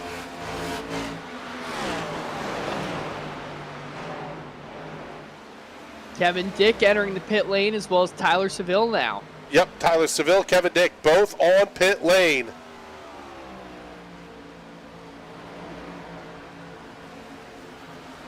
Tyler Seville back out onto the racetrack, as is Kevin Dick. But now we pick up Johnny Avila. He is a half a racetrack ahead of these guys.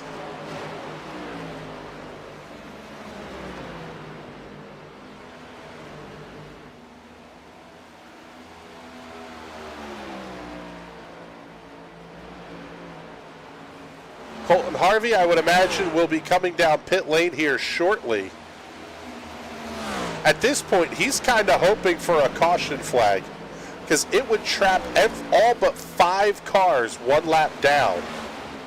But this is where you would see the reset in the field.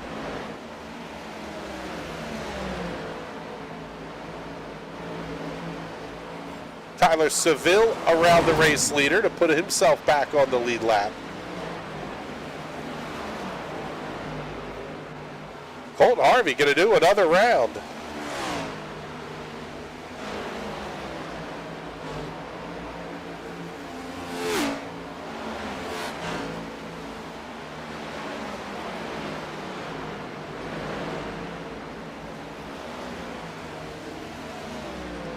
Now's kind of the point where they need to be a little bit deeper in the run, where everybody would come down pit lane.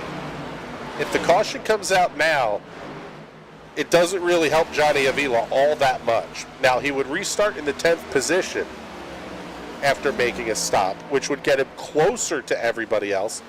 But again, he doesn't need fuel, so I don't know that he would stop anyway. Yeah, I think he would have to wait till lap 130-ish or so if a caution were to come out. That'd be the optimal time, because it would split everyone else's strategy. And it would be right when Johnny Avila was going to pit anyway. Correct. That's kind of when Avila needs a caution flag, as Colton Harvey comes down pit lane this time. Pick up Johnny Avila and see where everybody else is going to shake out in this one. Andrew Mraz will take over the 2nd position.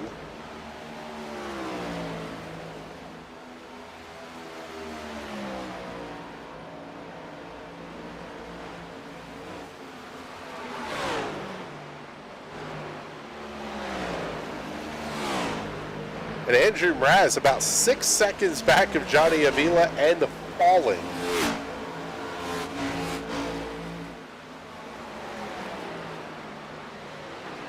Everybody that's coming down pit lane this time will have to stop at about lap 166 or so. And that will get them to the end of this race. Johnny Avila will have to stop at about lap 132. 32, yeah, 133.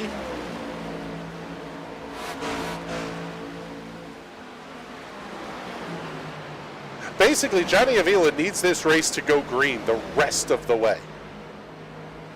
And even then, it's going to be close.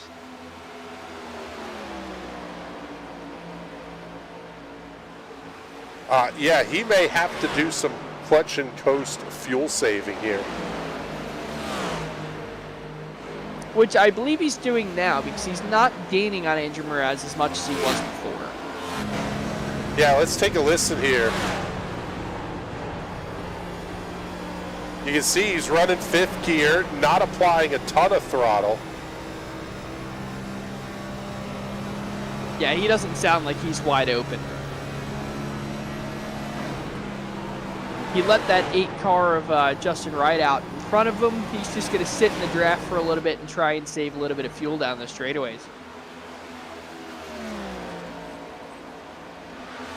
Well, this race is sort of all over the place in some respects. Andrew Mraz and Quentin Clark, teammates, separated by about 1 second. They are running in the 2nd and 3rd position, about 5 laps off, 7 laps off of the strategy of Tyler Seville and Kevin Dick. That 7 laps is about what I think Johnny Avila might be short at the end of this race.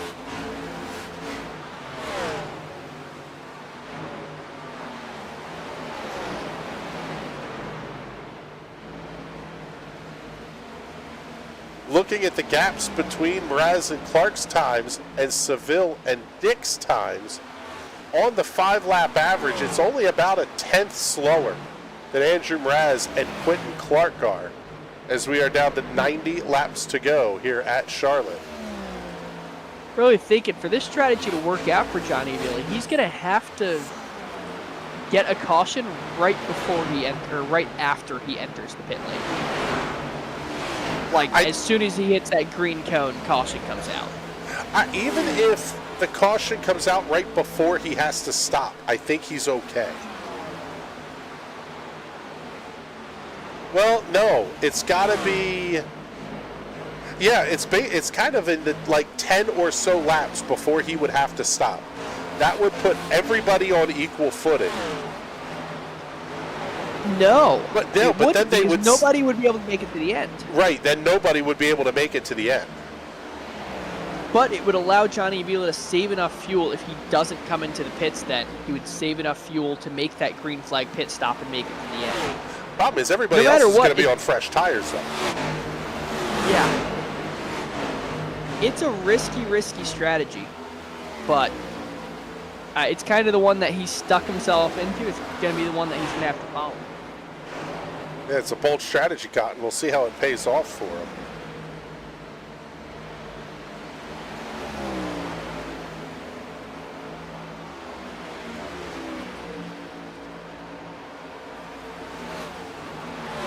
And Andrew Mraz very quickly making up time on Johnny Avila. They do have about 20 laps difference in their tires right now, but Mraz is down to about 0.8 of a second. There you saw Avila ducking off into turn number 3.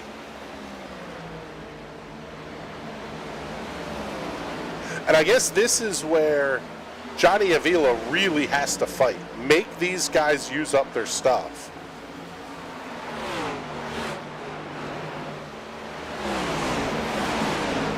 I think that's the other part of this strategy, although it may not matter. Yeah, the ones that really matters is Tyler Seville right behind him and Kevin Dick that he really has to make him fight for it.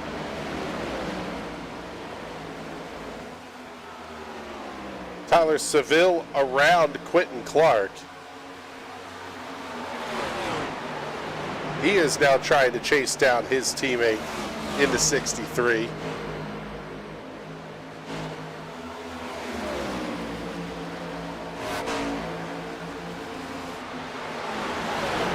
And again, no fight there from Johnny Avila as Tyler Seville comes past.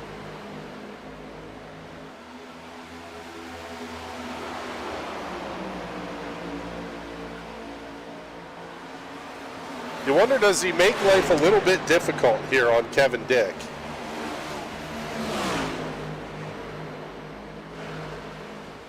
Well, looks like Dick going to be able to just follow Quentin Clark through on the inside. Vila putting up the fight, though, a little bit more than we've seen with some of these other cars. At the head of the field, Tyler Seville looking inside of Andrew Mraz. Mraz led the lap. Yeah, I agree with Will Worsler, the comment just coming in here. Mraz has been fast tonight. Can't count him out. Yeah, not only that, but I think they might have the race-winning strategy, too. The car is fast, but I think the strategy might be more important.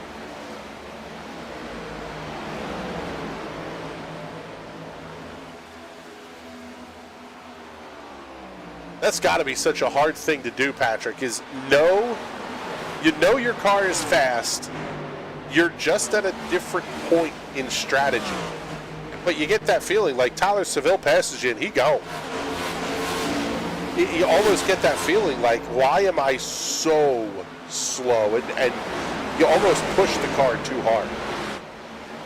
Either that, or I get in my head where I'm going slow on purpose, I'm going to win it on strategy, and I end up slowing myself down too much, and instead of hitting the number dead on, I find I have 5 extra laps of fuel and going crazy like, hey, if I would have not saved those extra 5 laps, if I would have just hit the number, I would have won this race. Because knowing you're going slow on purpose and slowing yourself down more than you need to is definitely something you can get in your head, especially when you are a driver like Johnny Vila just goes out there, doesn't worry about the strategy, and you start getting in your head trying to work the numbers. Yeah, I almost think if Johnny Avila's going to get a caution to put himself back on sequence with everybody, this is where he's going to have to get it. Because at that point, everybody, including him, is going to need another stop. If this plays out green all the way to the end, even of his fuel run, that might be game over for Johnny Avila.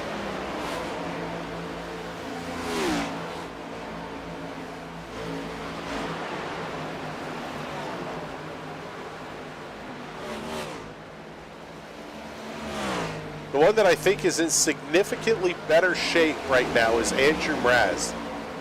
He has 27 and change laps on his tires compared to 21 and change for Tyler Seville.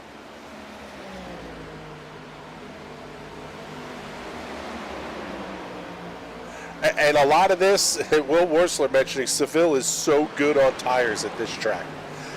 How you manage your stuff in these long green flag runs, that's possibly even more important than the actual strategy call, is making sure you have those Goodyears working the entire length of the stint.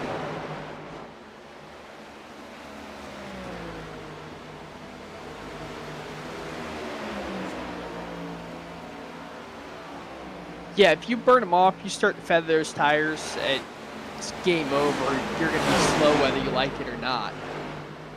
And we see it out of Tyler Seville. He stopped just about the same time Kevin Dick did, and he's pulling away lap after lap.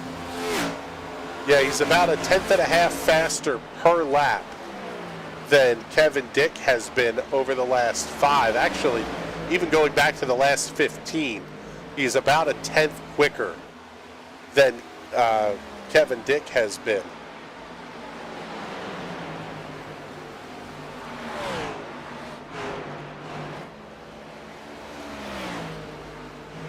Seeing Tim Knott go into work here on Andrew Mraz. Still not only with 13 laps on his tires. So that's why you're seeing the speed difference between the 41 and the 45 at this point.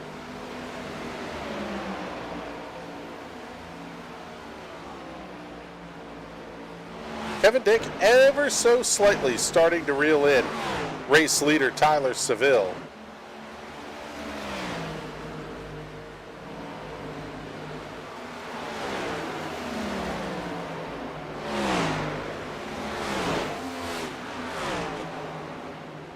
As we are down to 75, now 74 laps remaining in this 200 lap feature event presented by JD Wardlow here for the Sim Speed Shop Premier Series at the Charlotte Motor Speedway.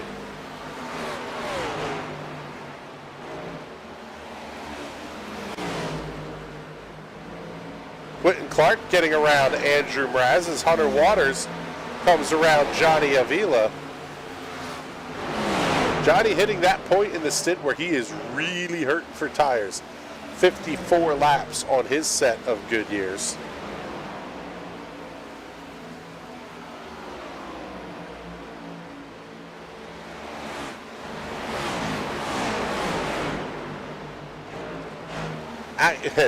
We were mentioning it a couple of minutes ago, but I think now is actually that window. There is a very limited time where a caution would benefit Johnny Avila by putting him on the same strategy as everybody else. When they get down to about 70 to go, a caution flag would allow everybody to stop, and they would be able to try to do the fuel saving all the way to the end. Fletch checking in the comments. Love racing in Charlotte, but the cartoon iron anvil fell on me, putting what's left back on the trailer. Yeah, unfortunate that Fletch got caught out in the big one down the back straightaway. Gosh, that feels like it was 4 days ago. It's a marathon tonight. Yes, it is. Very different from what we're used to seeing out of the Sim Speed Shop Premier Series. They're usually in that 1 hour to sometimes 90-minute window. This race has a full half hour plus remaining in this one.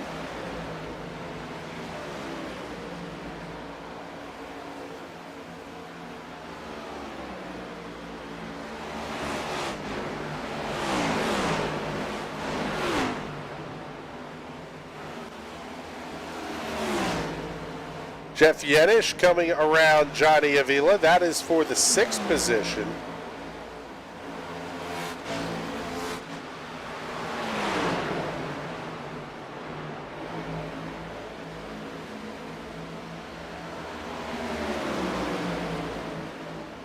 We talked about the strategy could be hero or zero for Johnny Avila. And I think we're seeing a lot of that here tonight, because it's like we said, it is either going to play out absolutely brilliant, or he's going to be almost a lap down to all the rest of the leaders.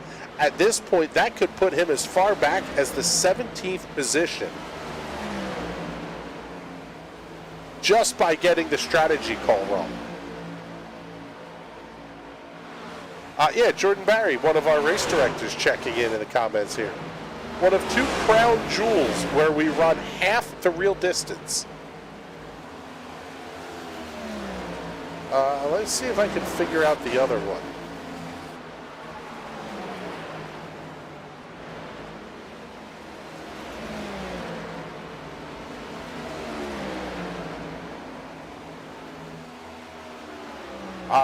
Possibly New Hampshire? That's a 150 lap race. I believe New Hampshire runs 300s now, right? I believe so. Yeah, New Hampshire's only 300 because that race would be forever as a 500-mile race. That is correct. I can remember they ran 400s when they first started. Jordan Barry checking in saying Bristol. Bristol coming up in, I believe that will be the October race.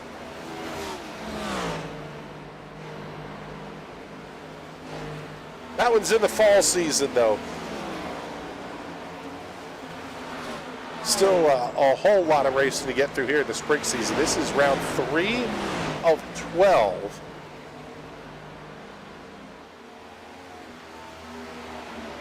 You almost wonder if you're Johnny Avila, you know you get a drop week. If you're not taking a vacation or something, you're going to be able to make all the races.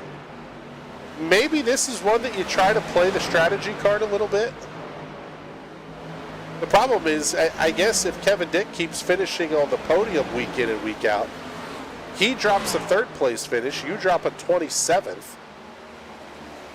You don't really have a week where you can, you don't have a second week to play with, I guess is the thought, where it's kind of going through my head at the moment. Yeah, I mean, or you could just decide pretend race cars are more important than a mediocre soccer game. That is correct. Now, if it was the World Cup or like you were going to England, you know, watching Manchester play, I can say, okay, that's cool enough, you know, we'll give it a pass. But I was talking to Johnny after he got back from the football match, and he said it wasn't even that good of a match. High quality MLS soccer we're playing here in the States. And I say that as a New York Red Bulls fan. I mean, I've been to a bunch of Red Bulls games. It's good fun. I'd much. Just for that, we're going to server mute him, saying he's a New York Red Bulls fan. Come on. That's what you do when you're from Philly. Punch him in the, anybody from New York, you just punch him in the mouth and shut him up. At least I'm not a Flyers fan. Let's go Islanders. Oh, that's even worse. Possibly some trouble for Dean Gagliardo. Let's take a look here.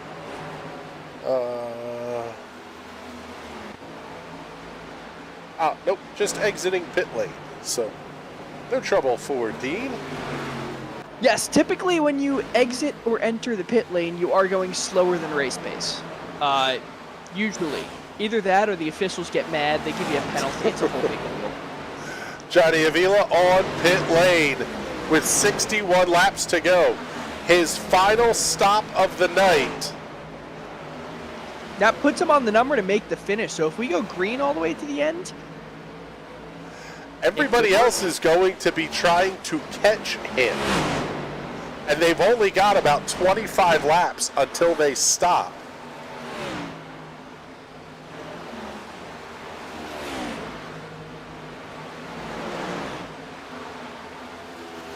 Hunter Waters and Andrew Mraz doing battle into turn number 3. This is the fight for the 4th position.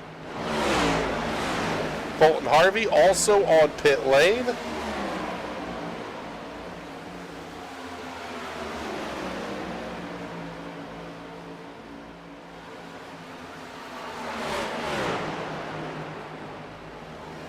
Yeah, Will Worsler checking in once again.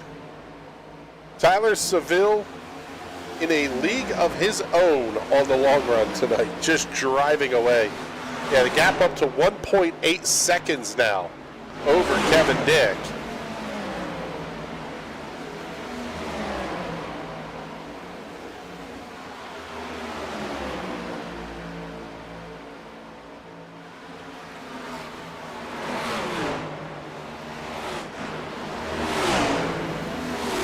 Even a caution flag now, I think, would do the job for Johnny Avila. He would at least be able to take the wave around. Or now, ahead of teammate AJ Digby. So Avila is the first car 1 lap down.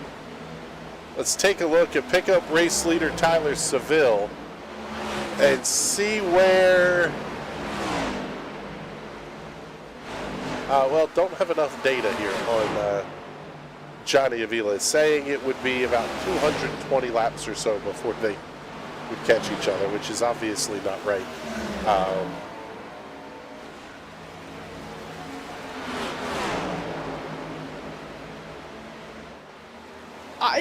It could be, right?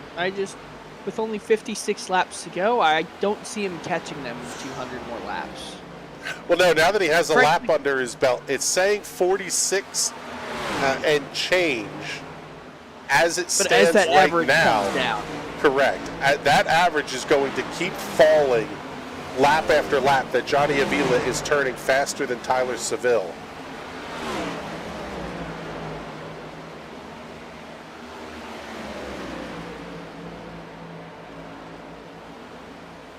A win tonight would be huge for Seville in the point standings. After last week's race, he picked up 7 positions in the points, moving himself to only 34 back of your top 2.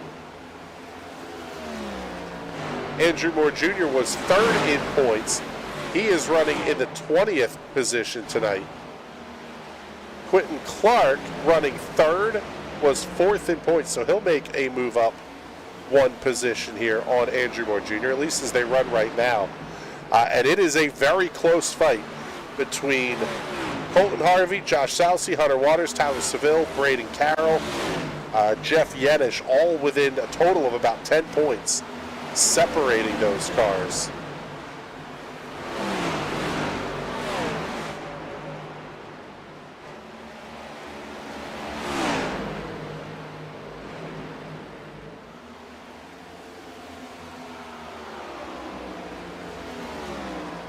It's Jeff Yenish on the pit lane, making his final stop of the night. Basically, at this point, I guess the game right now is, can Johnny Avila hold off Tyler Seville and Kevin Dick on what will be about 20 lap fresher tires? If he drives like hell now at the early part of this run, he might. Yeah, but then are you burning the tires up?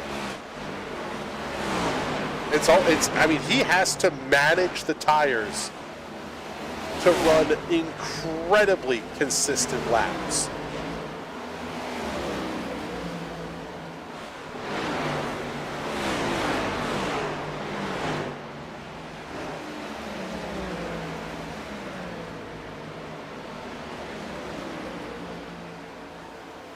Kevin Dick on pit lane, making his final stop of the race.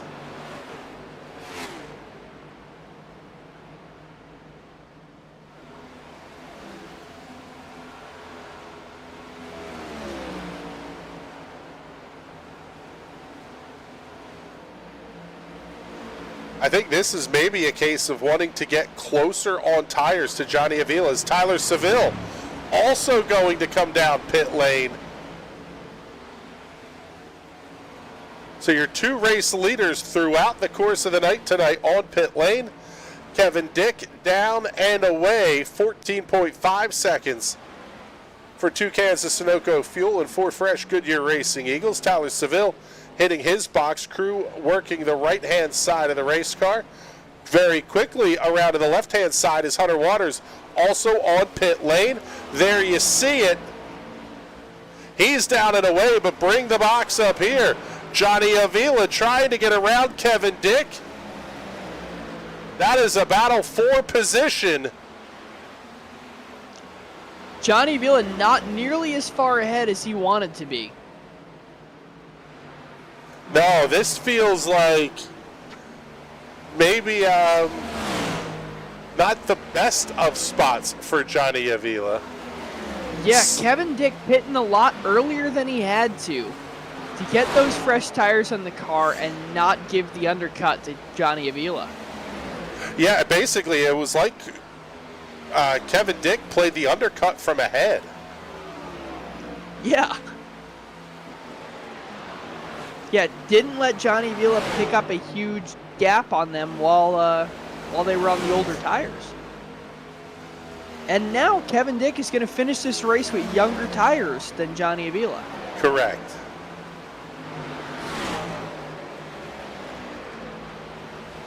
So with 48 laps to go, Tyler Seville.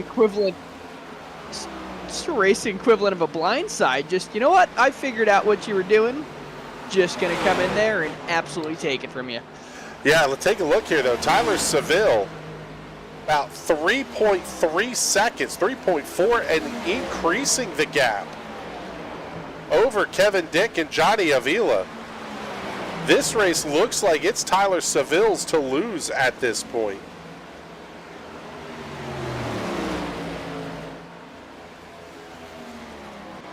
Jim Thorndike making his way onto the pit lane, waiting for the race leaders. When do Quentin Clark and Andrew Mraz decide to stop? Race leader only about, maybe 10 car lengths ahead of Tyler Seville. It's not even 10 car lengths. It's down to 2 off of turn number 4.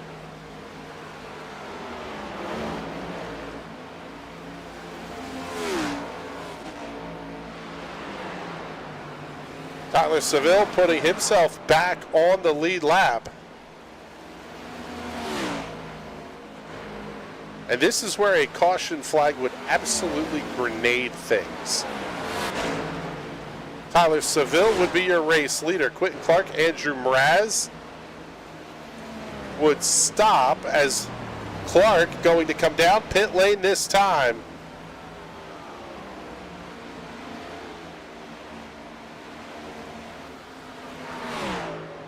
As Andrew Mraz on pit lane. So Tyler Seville is the effective race leader.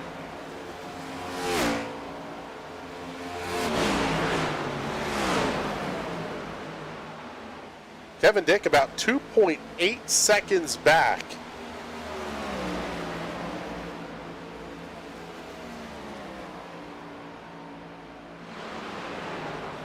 Kevin Dick with the new fastest lap of the race. He's moving 30.073. See where Johnny Avila is. He is well back, 3 seconds back of Kevin Dick for the second position.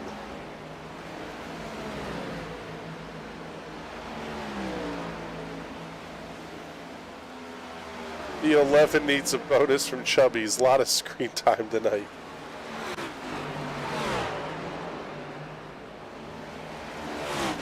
There's a joke to be made there, and I'm just not going to take the opportunity.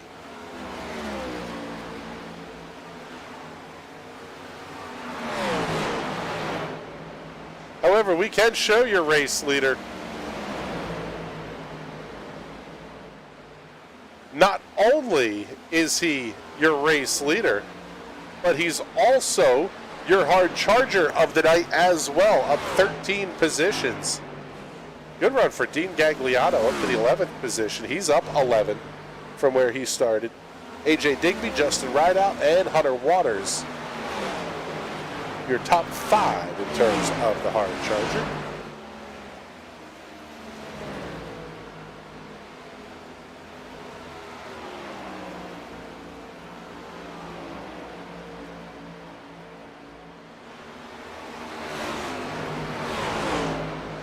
So I'm just getting a message from my color commentator here, Mr. Byrne. It says his internet just died.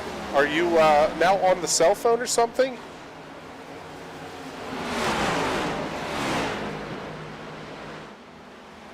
Yeah, no, I guess he is, he gone.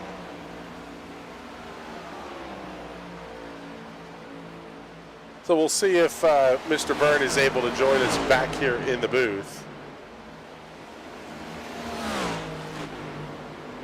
But with 40 laps to go, Tyler Seville holding a 2.9 second advantage over Kevin Dick.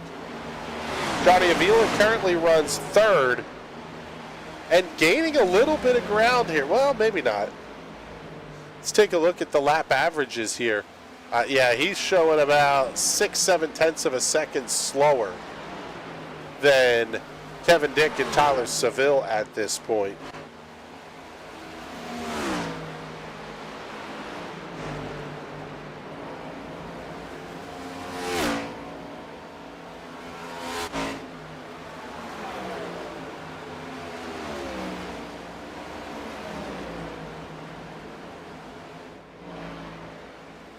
So inside of 40 to go at this one of the longest races of the season for the Sim Racers Club. Presented by J.D. Wardlow. Thank you very much to all the sponsors of the league. You've seen them up in the upper right-hand corner of your screen throughout the event.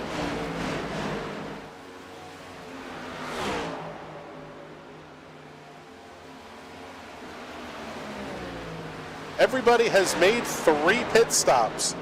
They all have one set of tires left in the box, with the possible exceptions of 5th place Jeff Yenish and 6th place Michael Larch.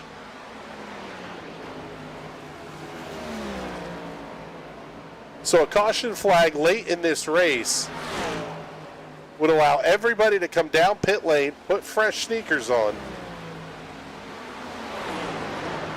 and turn this marathon into a sprint.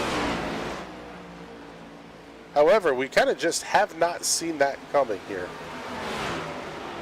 Hunter Waters and Jeff Yenish making up ground on Johnny Avila, so we'll stay here on the 63.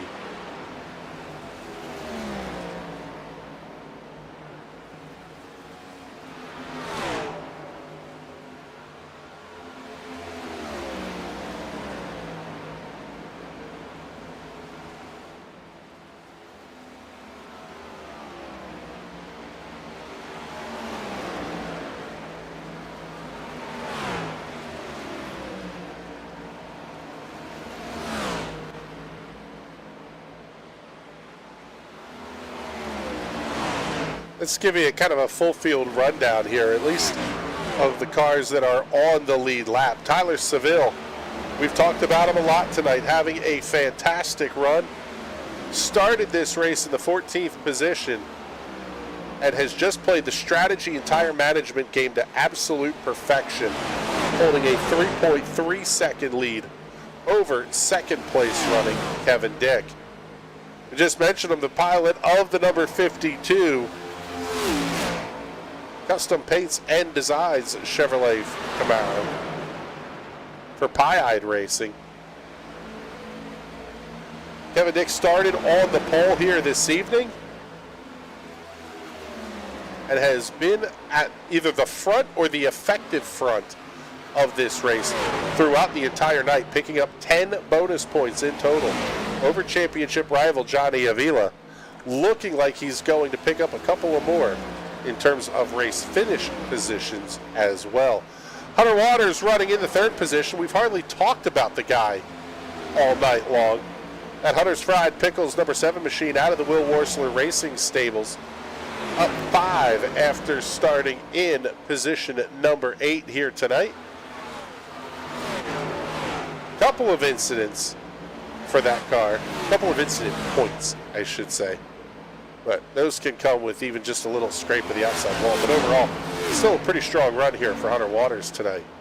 Running in the 4th place is Johnny Avila, just on... Oh, wait, what did I say? Sorry. Custom Paints and Diecast, the sponsor of the 52 with Kevin Dick. The GM Goodwrench Service Plus entry of Johnny Avila. A little bit of a bobble there off at turn number 4 on a completely different strategy to the rest of the world here this evening.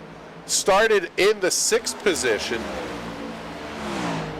having a pretty strong run, but again, just think the strategy call may not be working out in Johnny Avila's favor. Happened very early in the race.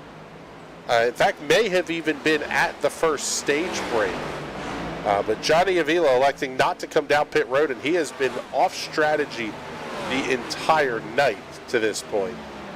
Jeff Yenish trying to chase down Johnny Avila. Yenish has about 6 lap newer tires than does Avila. Running right where he started in the 5th position in the Rouse homemade number 89 Ford Mustang. I believe tonight driving under the Will Worsler Racing stable. Yeah, Jeff Yenish, another of those Will Worsler armada of race cars. Yeah, Jeff Yenish used to be Johnny Avila's go-to replacement driver when Avila couldn't be here tonight. But now he's a competitor to Johnny Avila, racing as a teammate, but racing in front of Johnny Avila now.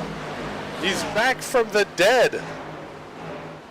Yeah, I guess my ISP had a little bit of a hiccup. It's a good thing I wasn't in one of the cars tonight, and I'm finally back. Well, there we go. We got the Bizzler back here. We talked about 6th place Johnny Avila already. Or 5th place Johnny Avila. We'll pick up 6th place Quentin Clark. He is up 4 from where he started the evening. Teammate Andrew Mraz running 1 spot behind him in position number 7. Clark and Mraz, I thought were going to be the optimal kind of strategy call. As it turned out, again, just a tick off. Basically undercut by Tyler Seville, Kevin Dick, Hunter Waters. Some of those guys making the early final pit stop. Oh, buddy. Johnny Avila, big wiggle off of turn number 4. Allowing both Clark and Mraz to make up some ground. The Stim Coaches, number 45 of Andrew Mraz, has a handful of laps led tonight, 31 in particular. Had a good night up towards the front of the field, couple of good battles.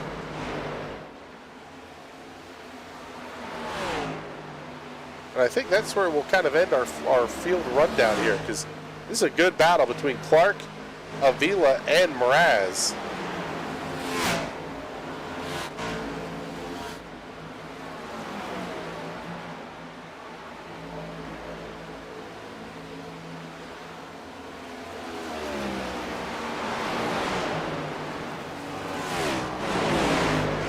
Funny hearing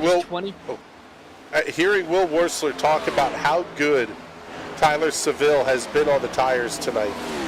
The gap is increasing with identical stints on the tires. 1 lap less for Tyler Seville as we're down to 25 to go. This has just been a masterfully managed race from Tyler Seville. Yeah, I don't think I've ever seen anyone this dominant at a track. Usually it's Kevin Dick, Johnny Avila, Andrew Mraz as of late, Tyler Seville. They all are a little bit dominant, but it's still anyone's race. But here it's Tyler Seville's race to lose. As long as the caution doesn't come out, it's pretty much his game. Yeah, I mean, the guy over his career, 209 starts in the Sim Racers Club. 20 wins, 111 top 5s, 157 finishes inside the top 10, 75% top 10 finish rate. I mean, just the guy, he's been around a long time in this league, obviously, but he's also doing some, quite frankly, some pretty spectacular stuff here, too.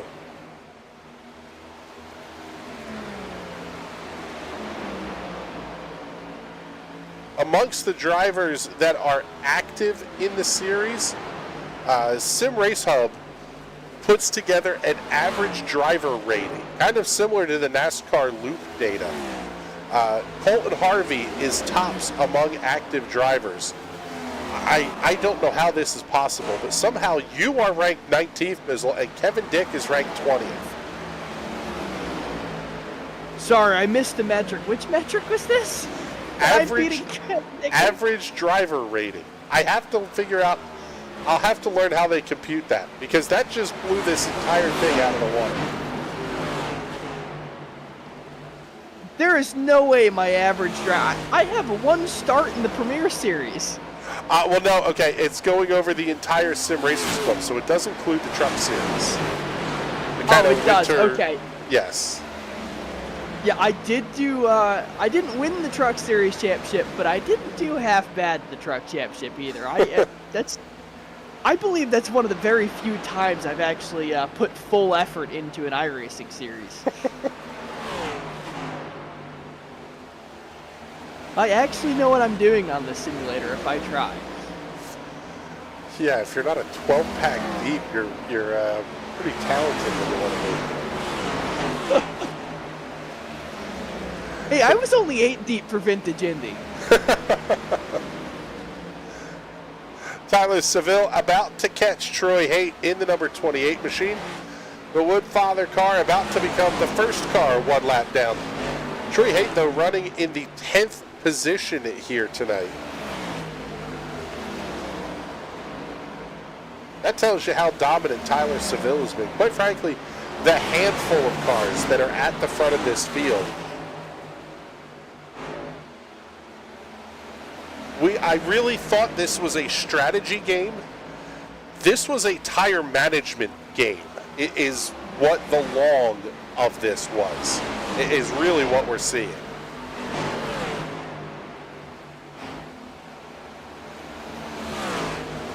Yeah, really, that's all Tyler Seville has done. He hasn't been setting fast laps every single lap. Hasn't been going out there and driving aggressively. All he's done is keep the tires on the race car, and that's all he needed to do. And that's kind of the key to these real long races, is just stay out there, don't burn the tires on the thing, and the race will fall in your lap. The 15-lap average for Tyler Seville is a 30.972. His last lap, a 31.2. He is running laps to the average, within a tenth or so. Over 15 laps, the last 15 laps completed in this race. That is just so important, to be able to manage the equipment to the point that, I mean, there literally is, everybody else has to run harder than you to catch you. And if they do that, they're just going to fall farther behind. Yeah, that's the big thing that I try to do when I'm practicing, is how can I set a fast lap without burning tires? Where I'll just go out there, run 50, 60 laps, check my tire wear, and do it again, and try and run it in the same time frame and save a little bit more of the tires. Yeah, that is time I don't have to put into this sim. That's people talk about the direct drive wheels and triples versus VR and all this sorts of stuff. Some of the best in the world are running single screen with steering wheels bolted to their desk because they have the feel for the race car. You don't need triples or VR and surround headphones and all this kind of stuff. It helps, don't get me wrong, but you can be Chris, really good. The best you've ever done on a simulation was using the arrow keys and shift and right shift to change gears. Playing Indy 500, the simulation, going crashing into the wall. So I believe better hardware might be beneficial for your situation. Should we do a YouTube series of me learning to sim race? Let us know in the comments if you think I should make a mockery of myself. We do have the ability to set up all the cameras and stuff. Not only that, we should also do one where we race each other in Indy 500 simulation, because I think I could definitely beat you at that. Not a prayer. You do not have a prayer, brother. I could even give you the Penske and I would take the March and I would still whoop you hands down. Yeah, because I might go find a 12 gauge after listening to the 8-bit for 100 laps. That's true.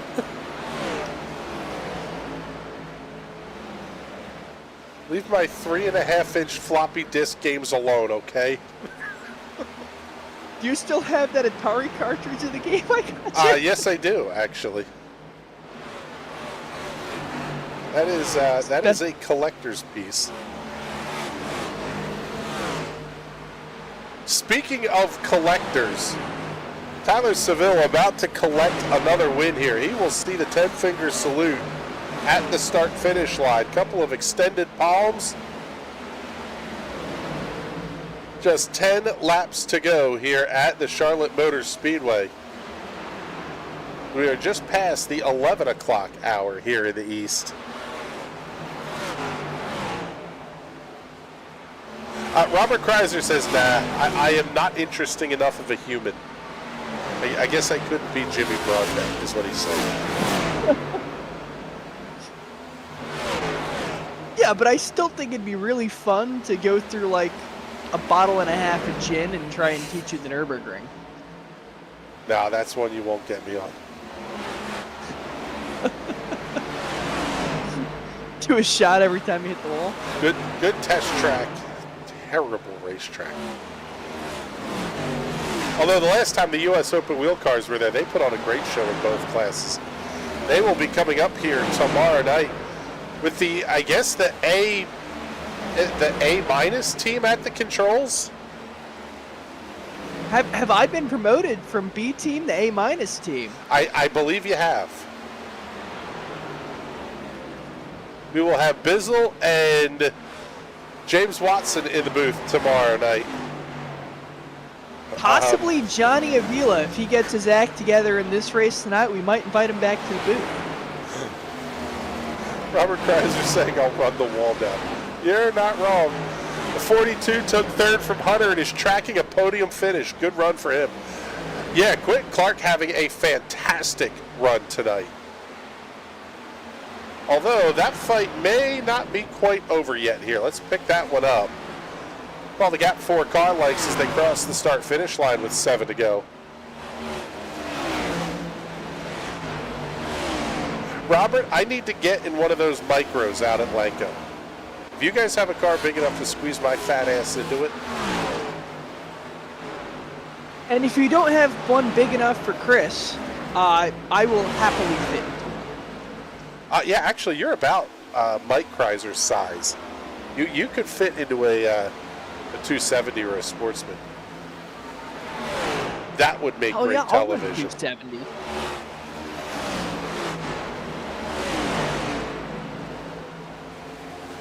That'll be just Although, I don't know if I could do a 270. Wings are for sissies, man. I don't know that I would go that far. They are a whole lot faster of a race car with the wing on. They carry so much speed through the corners. Race leader and maybe in a bit of trouble here.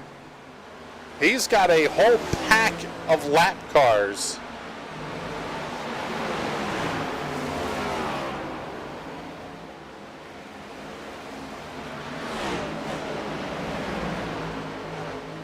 See if everybody plays nice as we are down to 4 to go here at Charlotte.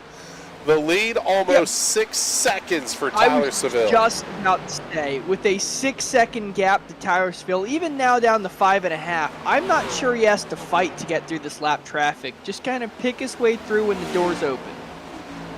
Yeah, I mean, yeah. You see Kevin Dick exiting turn 2 now as Tyler Seville's already in the turn number 3.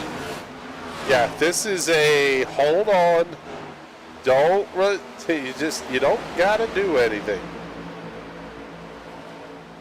The gap is shrinking ever so slightly, but it's not gonna be enough. Even teammate Andrew Moore not able to hold up Tyler Seville at all.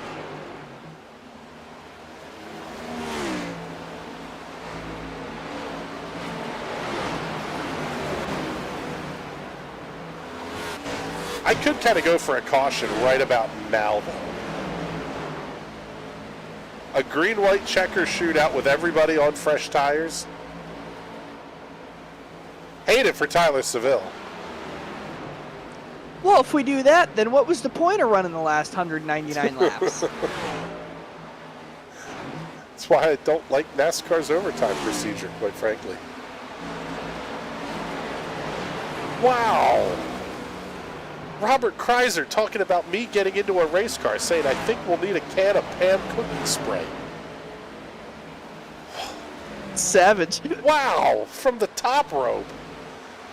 White flag is out in the air. 1 lap to go here at the Charlotte Motor Speedway. Tyler Seville absolutely has this race in hand. A dominating performance, leading 94 of the 200 laps tonight. He will pick up the 95th lap. Led under the checkered flag, Tyler Seville picks up the win at Charlotte. Kevin Dick able to come home second. Quentin Clark rounds out your podium. Hunter Waters comes home 4th. And Johnny Avila comes home in the 5th position here this evening.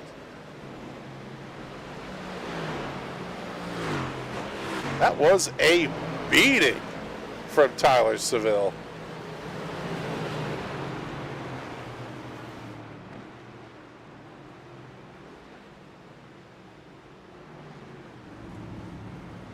We'll pull it up right here at the start-finish line and absolutely burn the house down.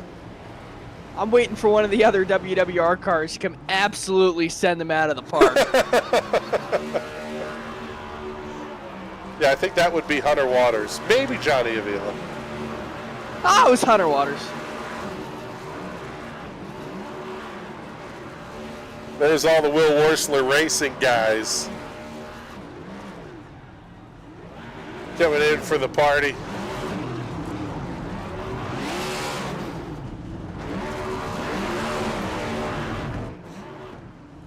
So while they burn the house down, let's take a look and show you your race results here this evening. Tyler Seville picks up the win over Kevin Dick by 6.2 seconds. Massive win for Tyler Seville. Quentin Clark comes home third. Fourth to Hunter Waters. Fifth, Johnny Avila. Sixth, Andrew Mraz. Seventh to Jeff Yenish. Eighth, Mike Larch. Ninth to Troy Hayden. And Colton Harvey rounds out the top 10. 11 through 20 tonight. All one or more laps down. Justin Rideout, Dean Gagliano, AJ Digby, Jim Thorndike, Tim Knott back to the 15th position.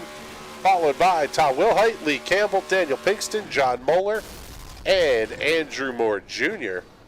J.D. Wardlow, Richard Fletcher, Greg Holt, and Josh Salcy round out the field. Salcy does not get credited with a start here this evening.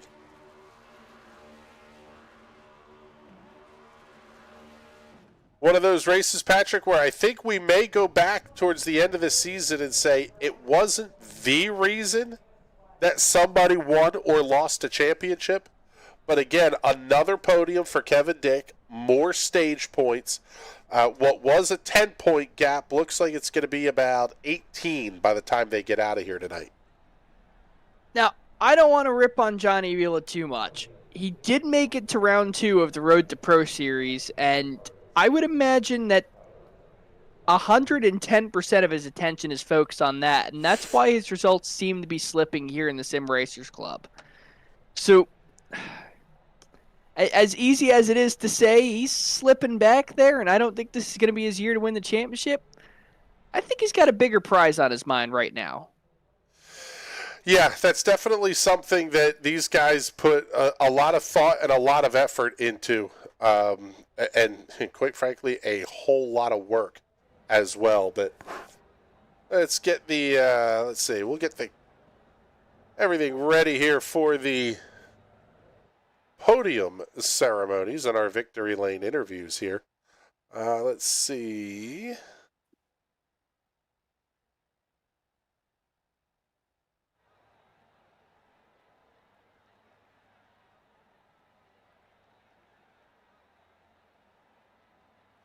There we go. Now we're ready to go.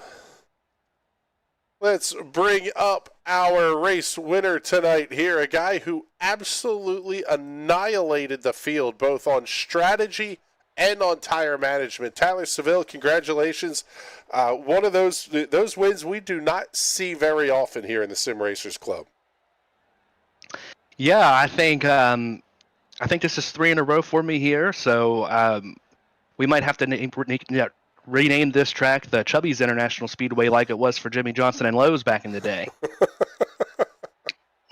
I would be on board with that. We might even have to make up a logo or something to show next time we're back here at Charlotte. But man, talk us through the night, because Johnny got off on a weird strategy. You were kind of running your own race at your own pace, and it seemed like that was really the key to victory here tonight, was take advantage of the short pit stop late and just kind of manage and conserve for 200 laps.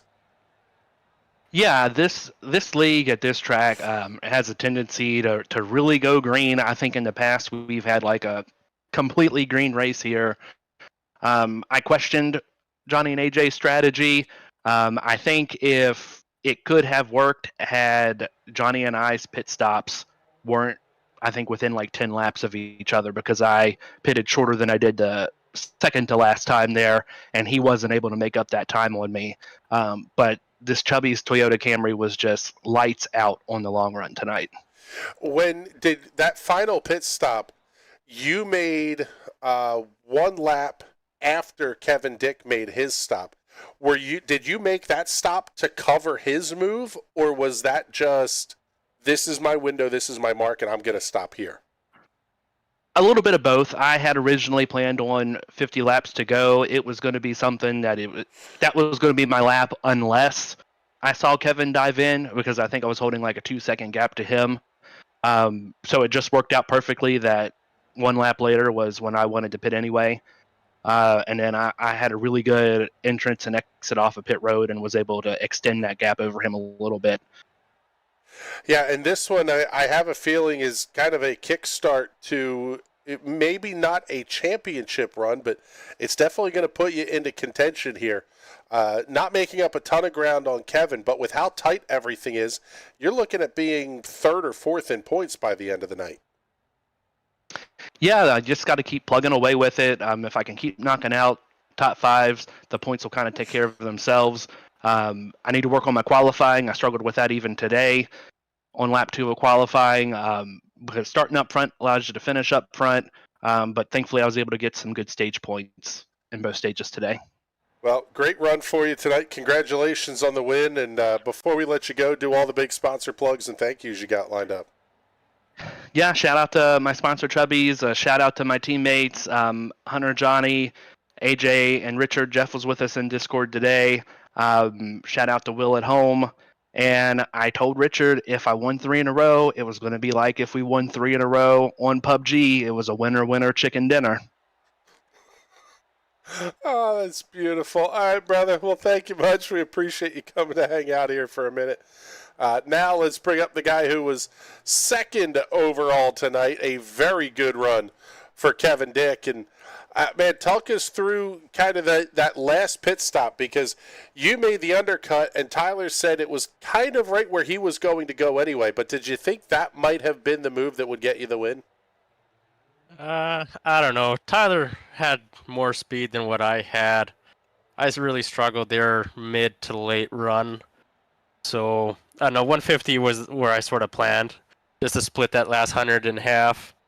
But, I don't know, I just didn't really have the speed for Tyler. He was just lights out all night. On those kind of nights, those are how you win championships, when you do what you can do with the race car. And quite frankly, you're going to see the gap open up. Everything else behind you is starting to tighten up as well. It sounds like you could have a big fight for second through sixth and maybe a bunch of cars in your rearview mirror for the next 10 weeks.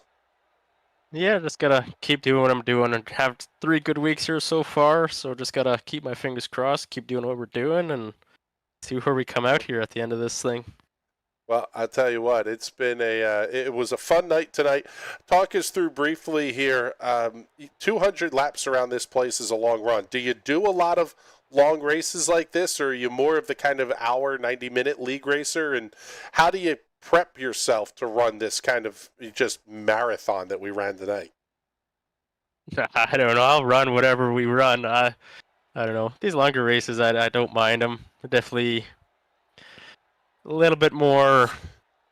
I don't know. They're just longer. I don't know. Yeah, just I don't know what to say. Everything about it it's just longer. All right, brother. Well, congratulations on the podium. A fantastic run for you tonight here. And before we let you go, do all the big plugs and thank yous. Yeah, I'll give a shout out to the guys at Pie-Eye. It sucks that Andrew got caught up in a early crash today, so that was a little bit of a bummer. Give a shout out to Custom Paints at Diecast, Jordan. He's always painting great looking cars. Give a shout out to Sam and Jordan for running an awesome league, and you guys up in the booth. All right, buddy. Well, thank you much. We appreciate the kind words. And yes, Custom Paints and Diecast is the sponsor on that machine.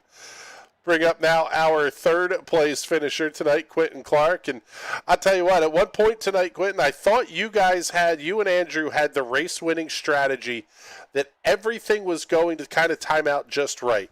Ultimately, a hair off, but still a great podium finish for you. Thank you.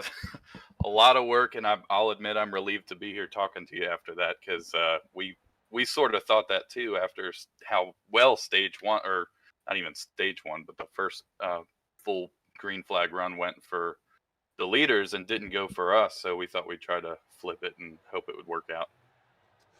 Yeah, and it was one of those nights that on outright pace, I don't know that anybody was going to catch Tyler. And then ultimately the 5 seconds or so was really the pit strategy. How does it feel to have a car that on, especially a fixed setup league, you're right there on pace with getting your driving style to fit the setup that they put under you? Honestly, huge congrats to Tyler. That was an amazing drive by him. He was lights out fast all night. It feels great because, I started watching these guys a little bit before we joined and, really wanted to run with the big guys. And I feel like we're kind of proving that we can. And I haven't just a freaking blast doing so. So it's definitely a relief and been a lot of fun. I couldn't do it without my Riot teammates. They really have taught me a whole lot just in the last few months. And so big thanks to Jim Thorndike and Andrew Mraz for joining me tonight, and know they'll get one soon too. Well, looking at where the point standings are likely to shake out here, you're going to be up to third in points. Obviously, picking up some stage points and stuff, you're going to be really close to Johnny for second. Does the thought of a championship start to enter your mind, or do you kind of have to put that thought off and just say, let the cards fall where they do? I'm hoping for I'm going to do my best to try to compete with these guys for a championship. I'd love to be up there. It's going to be tough to be in spot number one with, how flawless Kevin Dick and Johnny Avila are week in and week out. But I'm going to try to put up a good fight and, have fun along the way. And I really want to try to change things up like Avila's been doing and do a very different pit strategy to see if I can bag a win. But I'm just focused on keeping pace and getting as many stage points as I can because it's, incredibly important with keeping up with them since they win so much. So a win this season would be awesome. I'm going to do my best to see if I can just at least keep speaking to you guys every week as a goal. All right, buddy. Well, congratulations on the podium here tonight. And before we let you go, get the rest of those sponsor plugs and thank yous in. Thanks y'all so much. Appreciate you guys for doing this every week. Big shout out to my wife who lets me do this every week, and my dad watches every week, and my whole family and all my friends that watch. And big shout out to my Riot Motorsports teammates. I already mentioned them earlier. And I want to thank Wolfelt on Spotify for being the main sponsor this week on the car. Big thanks to Sim Coaches and Mach 5 Design for putting on a pretty metallic purple paint scheme for me tonight. All right, buddy. Well, congratulations on it once again. Thank you very much for coming to hang out with us here for a few minutes. And, man, I'll tell you what, Patrick, we got more of a show that I expected that we were going to get here tonight, even with Tyler Seville just absolutely taking these guys to the woodshed. Yeah, I was hoping for Johnny to pull through with that wacky strategy, and unfortunately for him, it did not. Kevin called his bluff, just absolutely undercutted him and threw that strategy off the rails. But it wasn't going to matter regardless. Tyler Seville did his own thing, saved the tires, and ended up just winning it on raw pace.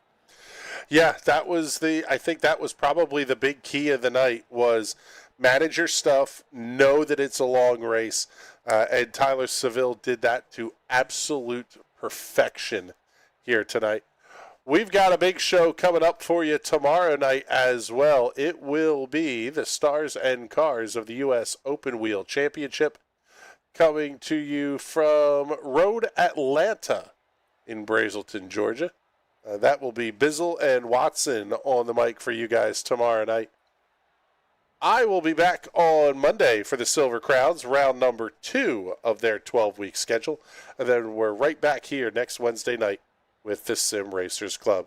But until then, it's time for us to get the heck on out of here. For Patrick Byrne and everybody at the National Racing Network that makes these shows happen, my name is Chris Graham. Thank you so much for coming to hang out with us. We will talk to you all soon.